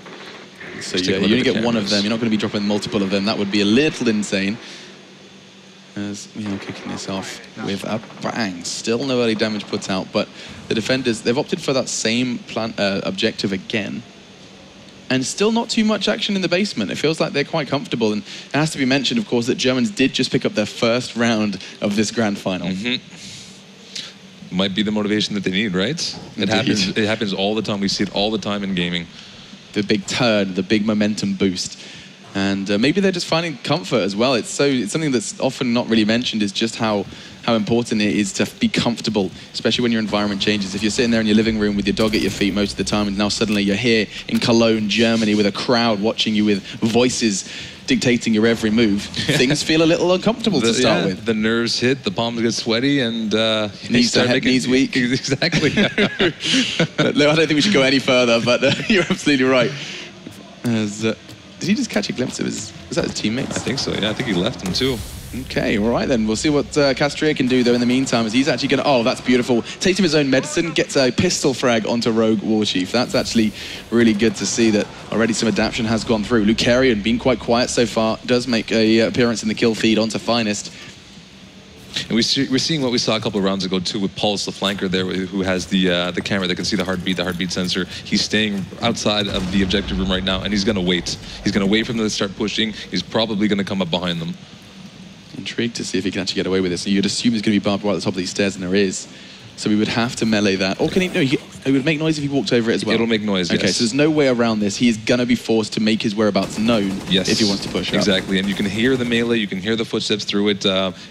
There's nothing he can do. I mean, unless you have the shock drone, that can remove it. That is only for the electrified barbed wire. Oh, okay. So yeah, the standard barbed wire is only melee. Only melee. So that's actually really crucial, as you mentioned before, that you almost need to always see good barbed wire, good barricades in that setup time. Exactly. A necessity here for Rainbow Six. And they're doing it over and over. The top of the stairs, by the doors, by the base of the windows. It's the same thing. So they figured it out. They know how to play it out. Yeah, but then again, thinking about, if you throw yourself into the mindset of an attacker, if you know the defenders are going to be doing X, Y, and Z, you can forge a play around that. Exactly. And they already are doing just that. 2 versus 3 here, as one man is down but not out just yet. Again, we're not seeing this this floor line of sight use. I'm not sure if the players are familiar with it. Again, there's nothing on the top floor to let you do that. I believe it's the floor just below. You see right there, there's a wood floor that is actually completely destructible. So they're not using it too much, but again, the objective is not there, so there is no use for it at the moment. There's a lot of stuff that people will discover as they play this game. Of exactly. course, coming to you guys in September 24th for the beta. You'll be able to have access and play around yourself. Maybe trying to replay some of the things you've seen already. Maybe you can actually clutch better than these boys, because they get so close, 1 frag away.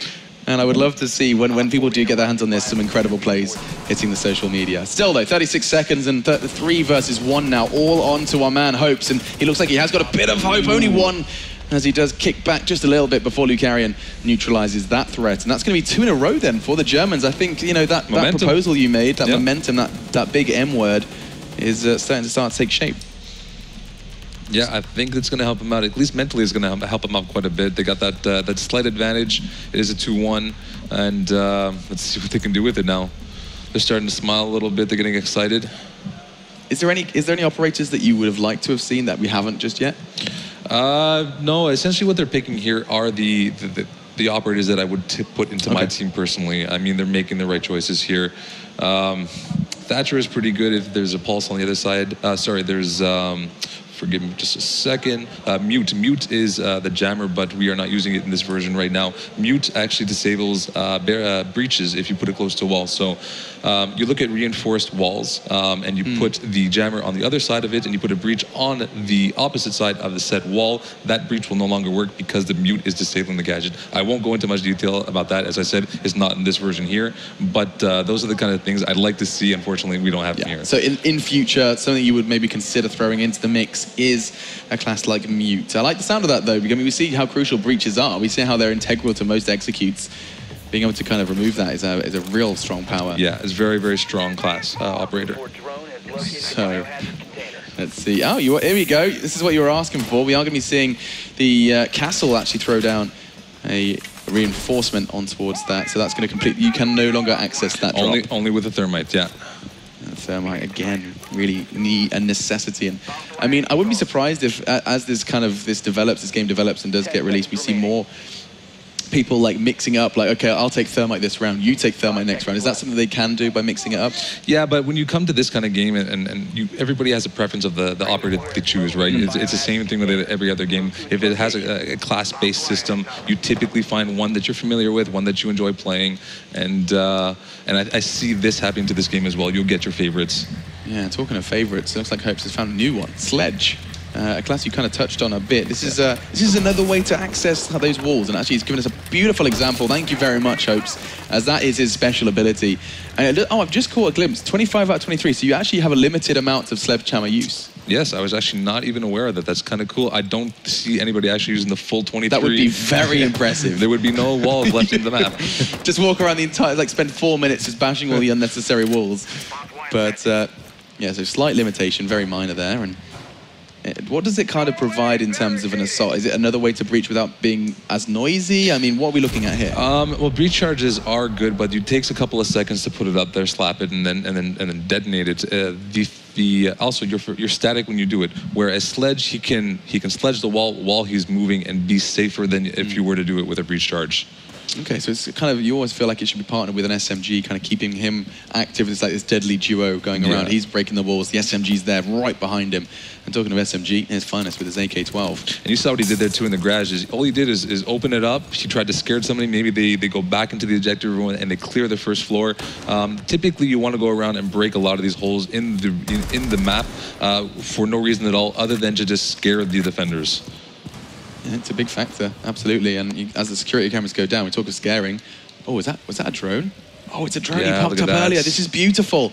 As it's going to be Finest, who's back in on the action. He's going to go for a little scouting mission now that they're probably going to have their defenses slightly lower. Not expecting to see the rolling drones again.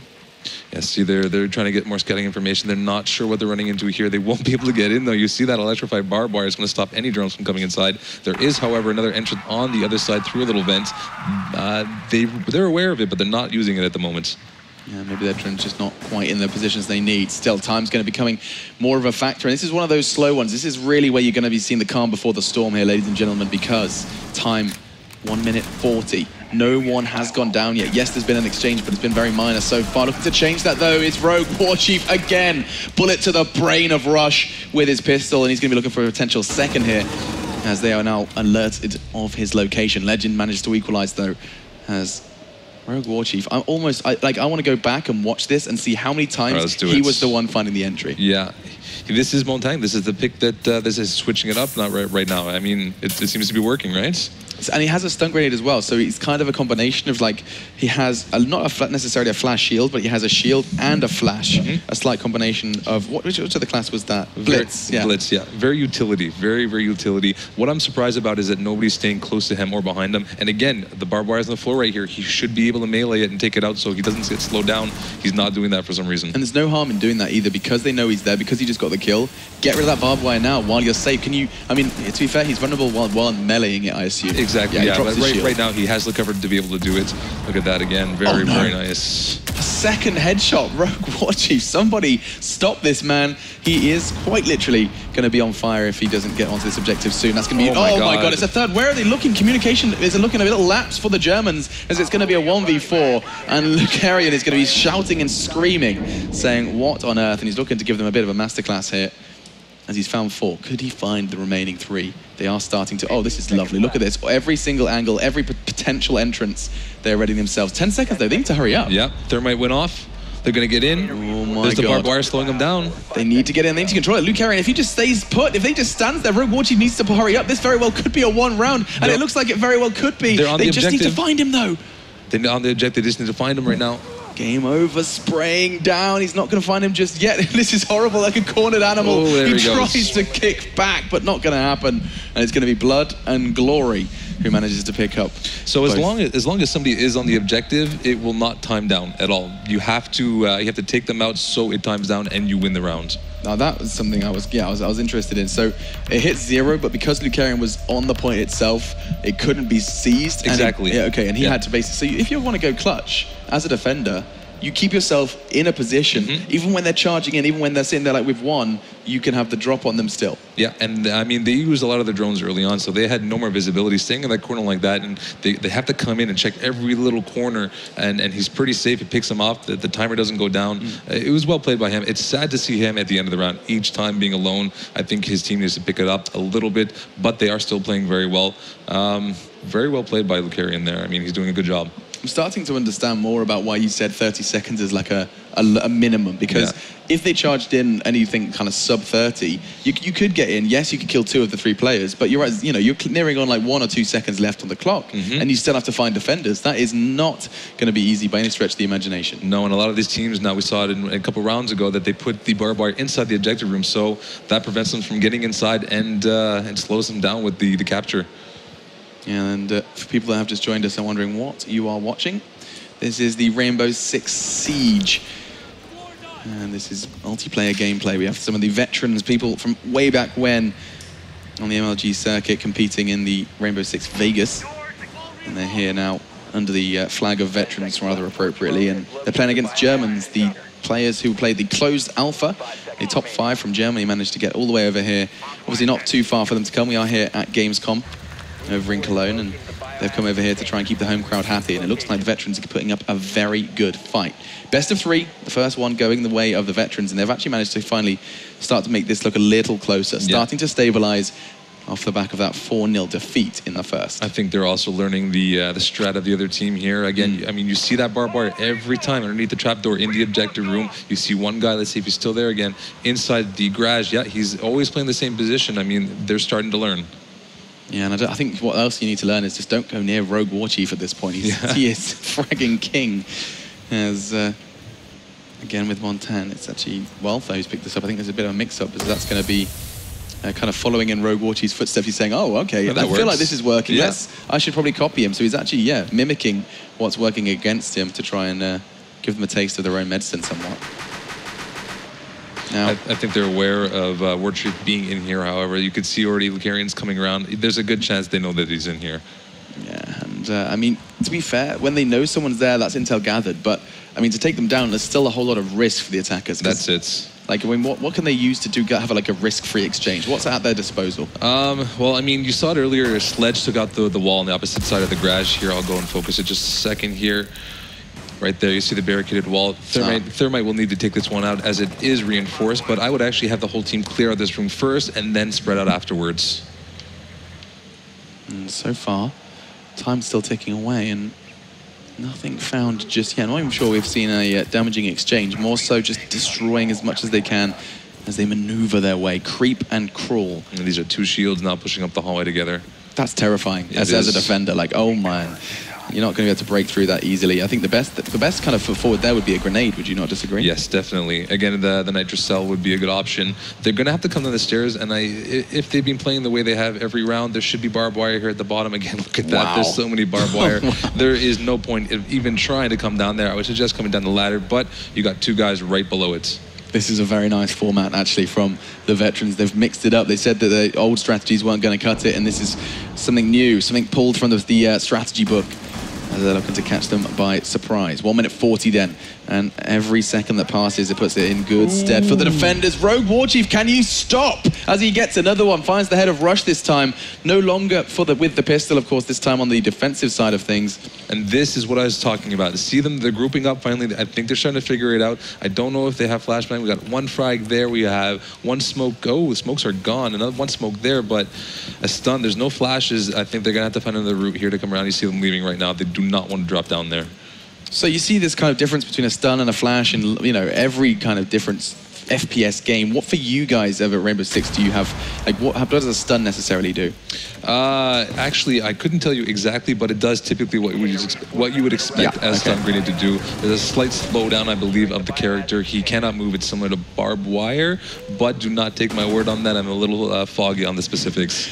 You're a little smoky if you wanted to go for another nade, but yeah, it's going to be then Valtha onto Finest to bring it to a 4v2. This is looking a whole lot better again for the veterans. They mixed it up, and they're going to be feeling very good from it. 2 players to find the objective here, and I think it's looking increasingly unlikely. Yeah, they're pinned down also. There's a 360 around them. You got Game Over here in the corner, and he's able to come behind him anytime that he wants. And now you got a 1-on-4 situation. Yeah, I think you know, we get excited regularly for these clutches, but Legend, with 15 seconds left and 4 to find, that is as good as over. That would put 3 on the board for veterans, and looks like they're going to be hastily securing that one, thanks to Warchief again. And he is going to be sitting very high at the top of the scoreboard, absolutely no doubt. We can actually see that repeated, the end of round replay, spraying things down. And he does manage to pick that one up in style. I assume he's sitting at the top of frags. Keep your eyes on Rogue Warchief. I think he picked up, was that 4 in that round? I think it was. I believe so, yeah. 10, he's hit double digits. He's hit double digits in just 4 rounds. He's on fire. And that's not necessarily just with the Montagne class as well. He's seen him on the attacking side doing good stuff. He must be pretty happy with himself right now. A score like that and how lethal the game is, that's not common. Not common at all. Yes, I mean, so you say it's not common. Is that kind of something you want to aim for? You don't want to see this kind of one-man army approach? No, we don't want the heavy carries. It's not really the game itself. That does not happen. We've been playing this a lot. A lot of the devs are very competitive. We have competitions internally as well, and this is not something that you see very often. Yeah, and that makes it even more exciting. Of course, Rogue Warchief managing to do what not many have managed to do in the past, and sit so high on the scoreboard so early. 3-2 the score, and of course best of 6, so first to 4. And it looks like we're going to be seeing 1 round away. 30 seconds for this hunt, and it's going to come down to the attacking side for veterans if they want to pick this up. Pick in a 2-0 stomp. It would be insane that this could very well be match point. Yes, it's looking pretty good for them already. What's he setting up there? Was that the reinforced one? Yeah. And then these are the standard ones, because to me, these ones that they're pulling down, that's the standard barricade, right? That's the reinforced wall. The barricades are specifically for the door frames and the windows. Okay. What you see right here are the reinforcement walls, and you only have 2 per character. Whereas the barricades, you can see there, that's a castle. I'll see if I can find you another one here. Right there with the X on it, that is the standard barricade. You have unlimited of those, unlimited. And so what's Rush putting up now next to that? That's going to be the shock wire, I think, keeping things exciting for us, or even just the normal barbed wire, so they do make noise. It's really intriguing to see that this battle for information even comes down to just having their ears peeled almost. Yeah. And ready to hear anything, any indicator as to where the attackers are going to be coming from. The one thing I like about the US team is they're very consistent. You see them again, they're taking out these cameras. They likely took out the ones outside already. They're limiting the visibility of the defenders. They've been doing it every single round. Consistency is making it easy for them at this point. And it's so good as well to see the veterans, after however long it has been, around that 6-year mark, still being able to perform so incredibly on a game they must obviously love. A real passion for the franchise, and it looks like we're going to be seeing Finest try and do something, and he does. Beautiful there on the rappel to pick up another frag. 3 frags away now from the veterans to victory, and this is a whole lot more on the line. Honor, of course. And they probably feel pretty damn salty seeing someone take away something they feel they already deserve, something they earned in 2008 and looked to do again in 2015. He gets it with the breach. Now, that's the cluster charge, something we haven't seen too much of. And he's going to do it again right here. This has the potential to really do a lot of damage. This could be insane. He's going to try and blow it. I don't know if he did connect that time. Not going to be enough to pick up the frag, but in the meantime, they have managed to find the area, and that gives them 2 minutes and 20 seconds to work with. They breach it wide open. The sunlight pours in, as does the attack, as it was Game Over who walks on into Legend. Legend shakes his head with a UMP. And now 5 versus 2. 2 players trying to keep the Germans in this game. And it's not looking likely. I say that though, a flurry of frags. Big stuff there from Kastrina and Legend as Legend picks up his second of this game. Or rather this round. And they're not done just yet. Yeah, they're set up inside here. They're kind of, again, a fish in a barrel. They need to be careful. They need to take their time. You see the shield there. He should be picking this up and turning it around, giving him a bit of a better vantage point. There's a distinct lack of cover within the actual building themselves. Yes, they've reinforced the walls, but I mean, what can they actually be carrying behind in this kind of deadly box? You can see a second room there. Yeah, there's a room off to the side here. I don't know why they're staying so close together. Maybe this is how they want to work it out. For me personally, again, the shield needs to be changed. It's not doing anything for anybody. It's looking right at the door. There's nobody there. Yeah, you can reposition it, and doesn't look like it's going to be doing just yet, as time's still ticking away. Numbers favouring the attacking side. Lucarian is going to be making all the calls. It's the double L combo, Lucarian and Legend, who are looking to keep them afloat. Game Over and Hopes on one side. There we finally see them take out some barbed wire with the melee. And that's that noise we were talking about. It's very clear. Not going to quite get that nade perfectly. Didn't go through that slight peaky hole that's been crafted. Got to find this now. DBNO here on the stair. They should pick him up. It'll give him an advantage. I'll switch over here to third. Top-down view. He's not going to be able to bring him up. He should. Yeah, he should be able to get him up. He's probably taking care of the barbed wire first, and there you go. He's starting to revive him. Okay, that's important from Hope. So this round still means so much. The veterans looking to clear their name after, of course, the encounter over at Ubisoft HQ not too long ago. It's a 2v2, and Lucarian and Legend, they've basically just got ants in their pants, keep moving around. They do not want to get caught out here. And here comes Hopes. He makes a big play with his sledgehammer, swinging in, tries to find an opening, and Finest is happy to oblige as he does take down Legend. All onto Lucarian now. How appropriate. 17 seconds to stay in this game. And he's going to be holding the angle. He's going to get pushed down. It's all a numbers game. And he's going to find one, just one, as Finest secures it, as do the veterans. And it's a 2-0 sweep. The winners of the Rainbow Siege Grand Finals here at Gamescom is the veterans. Very cool. Very, very well played. Lucarian, again, last person on the team. He almost got it. Very, very close. Sadly enough, he could not pull through for that. And there you go. David Park's team takes it home. Yeah, and we saw great stuff from individuals as well. So good to see Rogue Warchief with some incredible plays with Montagna. I've got my eyes on that class. That looks like something I could have a whole lot of fun with. And I'm going to be looking at that one when I do get my hands on it. If you want to get your hands on it, September 24th is the beta. And you're going to be keeping your eyes peeled for that one. You actually, if you are here at Gamescom, the crowd that, of course, have just watched that one transpire can go over to your booth, as you said before. That's it. And if you come to our booth, once you're done playing, having a good time, we give you beta keys on the way out. Oh, even better. As you can see, Sean is getting the team ready to kind of let us know their thoughts. But they look so happy. They're going to be taking their champagne and their pride as the crowd are going to be... Look at that. There's a very high player. As here comes the confetti. They managed to do so much so well. You can see David Park there, the man who had the extra playtime, managed to forge his team to victory. Little smile there. He's not very expressive, but there you can see a little smirk coming on his face. I think they're pretty happy about this. Absolutely. You can see he's like, can I drink this now? I think they're like, no boys, that's for later. And they're most definitely going to be having a big celebration tonight as they do manage to pick that up. And I mean, that was their taste. That was kind of their, as a squadron, that was their opportunity to see what Rainbow Six Siege will have to offer. And I mean, they've really helped us. That was for me, that was a really good taster. We saw so many different operators with so many different gadgets, with so many different combinations. There's like so many kind of cogs turning in my head now of where things could go, how executes could look, how you could mix it up with defense. And we're only scratching the surface too. Yeah? You saw the switch there with Montang. I mean, this is what you're going to see in the game all the time. The switches, it changes, and again, we're only scratching the surface. Only scratching the surface. Yeah, I mean, that was one map, Hereford Base, we looked at, and there's a whole lot more to come from Rainbow Six. Looking forward to seeing how things shape up. It's been a pleasure to cast, and thank you very much, Chris. Thank you very much. I think it's time to head on over, though, to the stage to see what Sean, the ever so handsome man, has to say. Thank you so much, Alex. I appreciate your opinion on my looks. One man who is also devilishly handsome, and we have to say, devilishly good at Rainbow Six Siege. Finest X, how are you feeling right now? I feel great. Going into that match, you know, we had a lot to talk about, a lot to change up. We played great. I mean, it was amazing, start to finish. Just overall solid performance.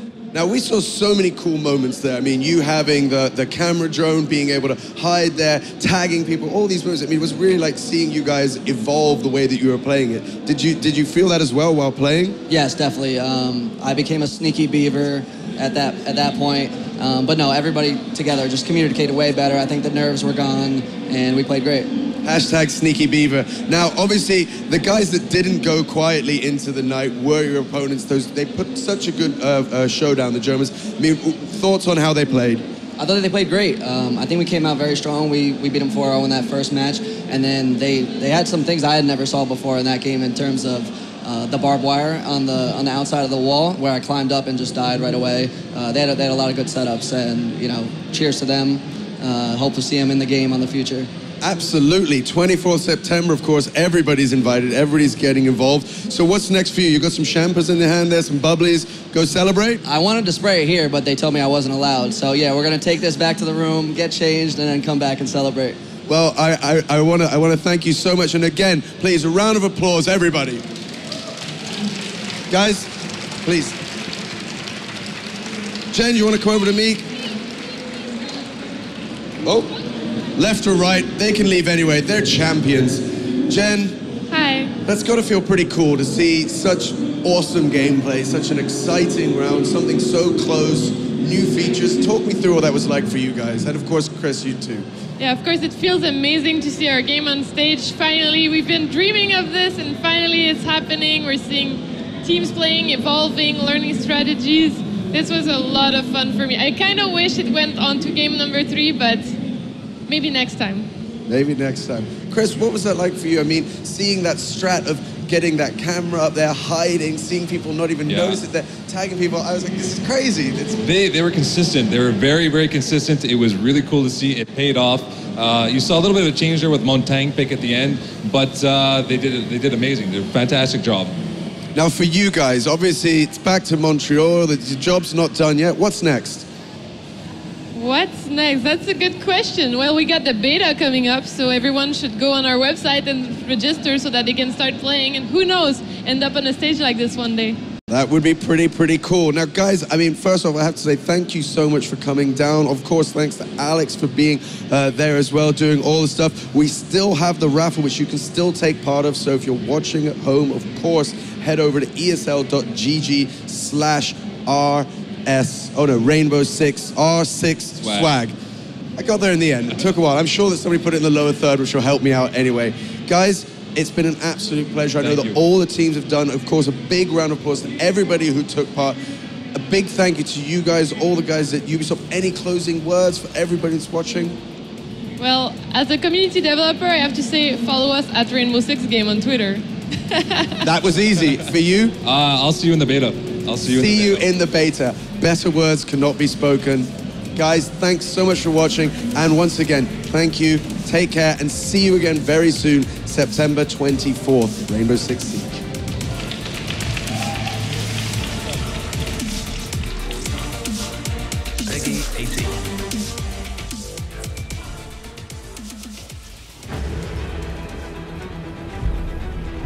Rainbow Six.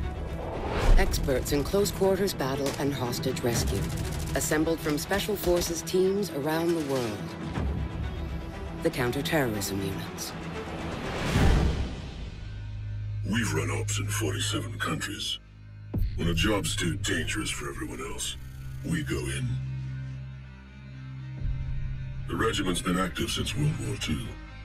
Few knew we even existed. We pull the best from the Army, Navy, and Air Force. Only a handful make it through training. To make the regiment, you need strength, skill, and determination. But more than anything, you need character. Touchdown. Smoke, you are roll for countermeasures. Wings on our badge, because it's in our blood. We hit from above.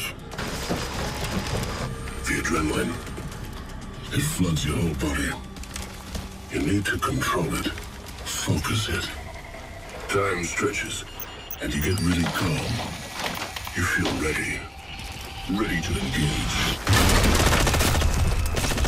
Our tactics combine top-down entry, toxic gas, and overwhelming speed. We each bring a skill.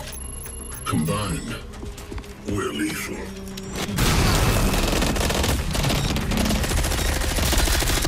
It's what we do. We're the Regiment.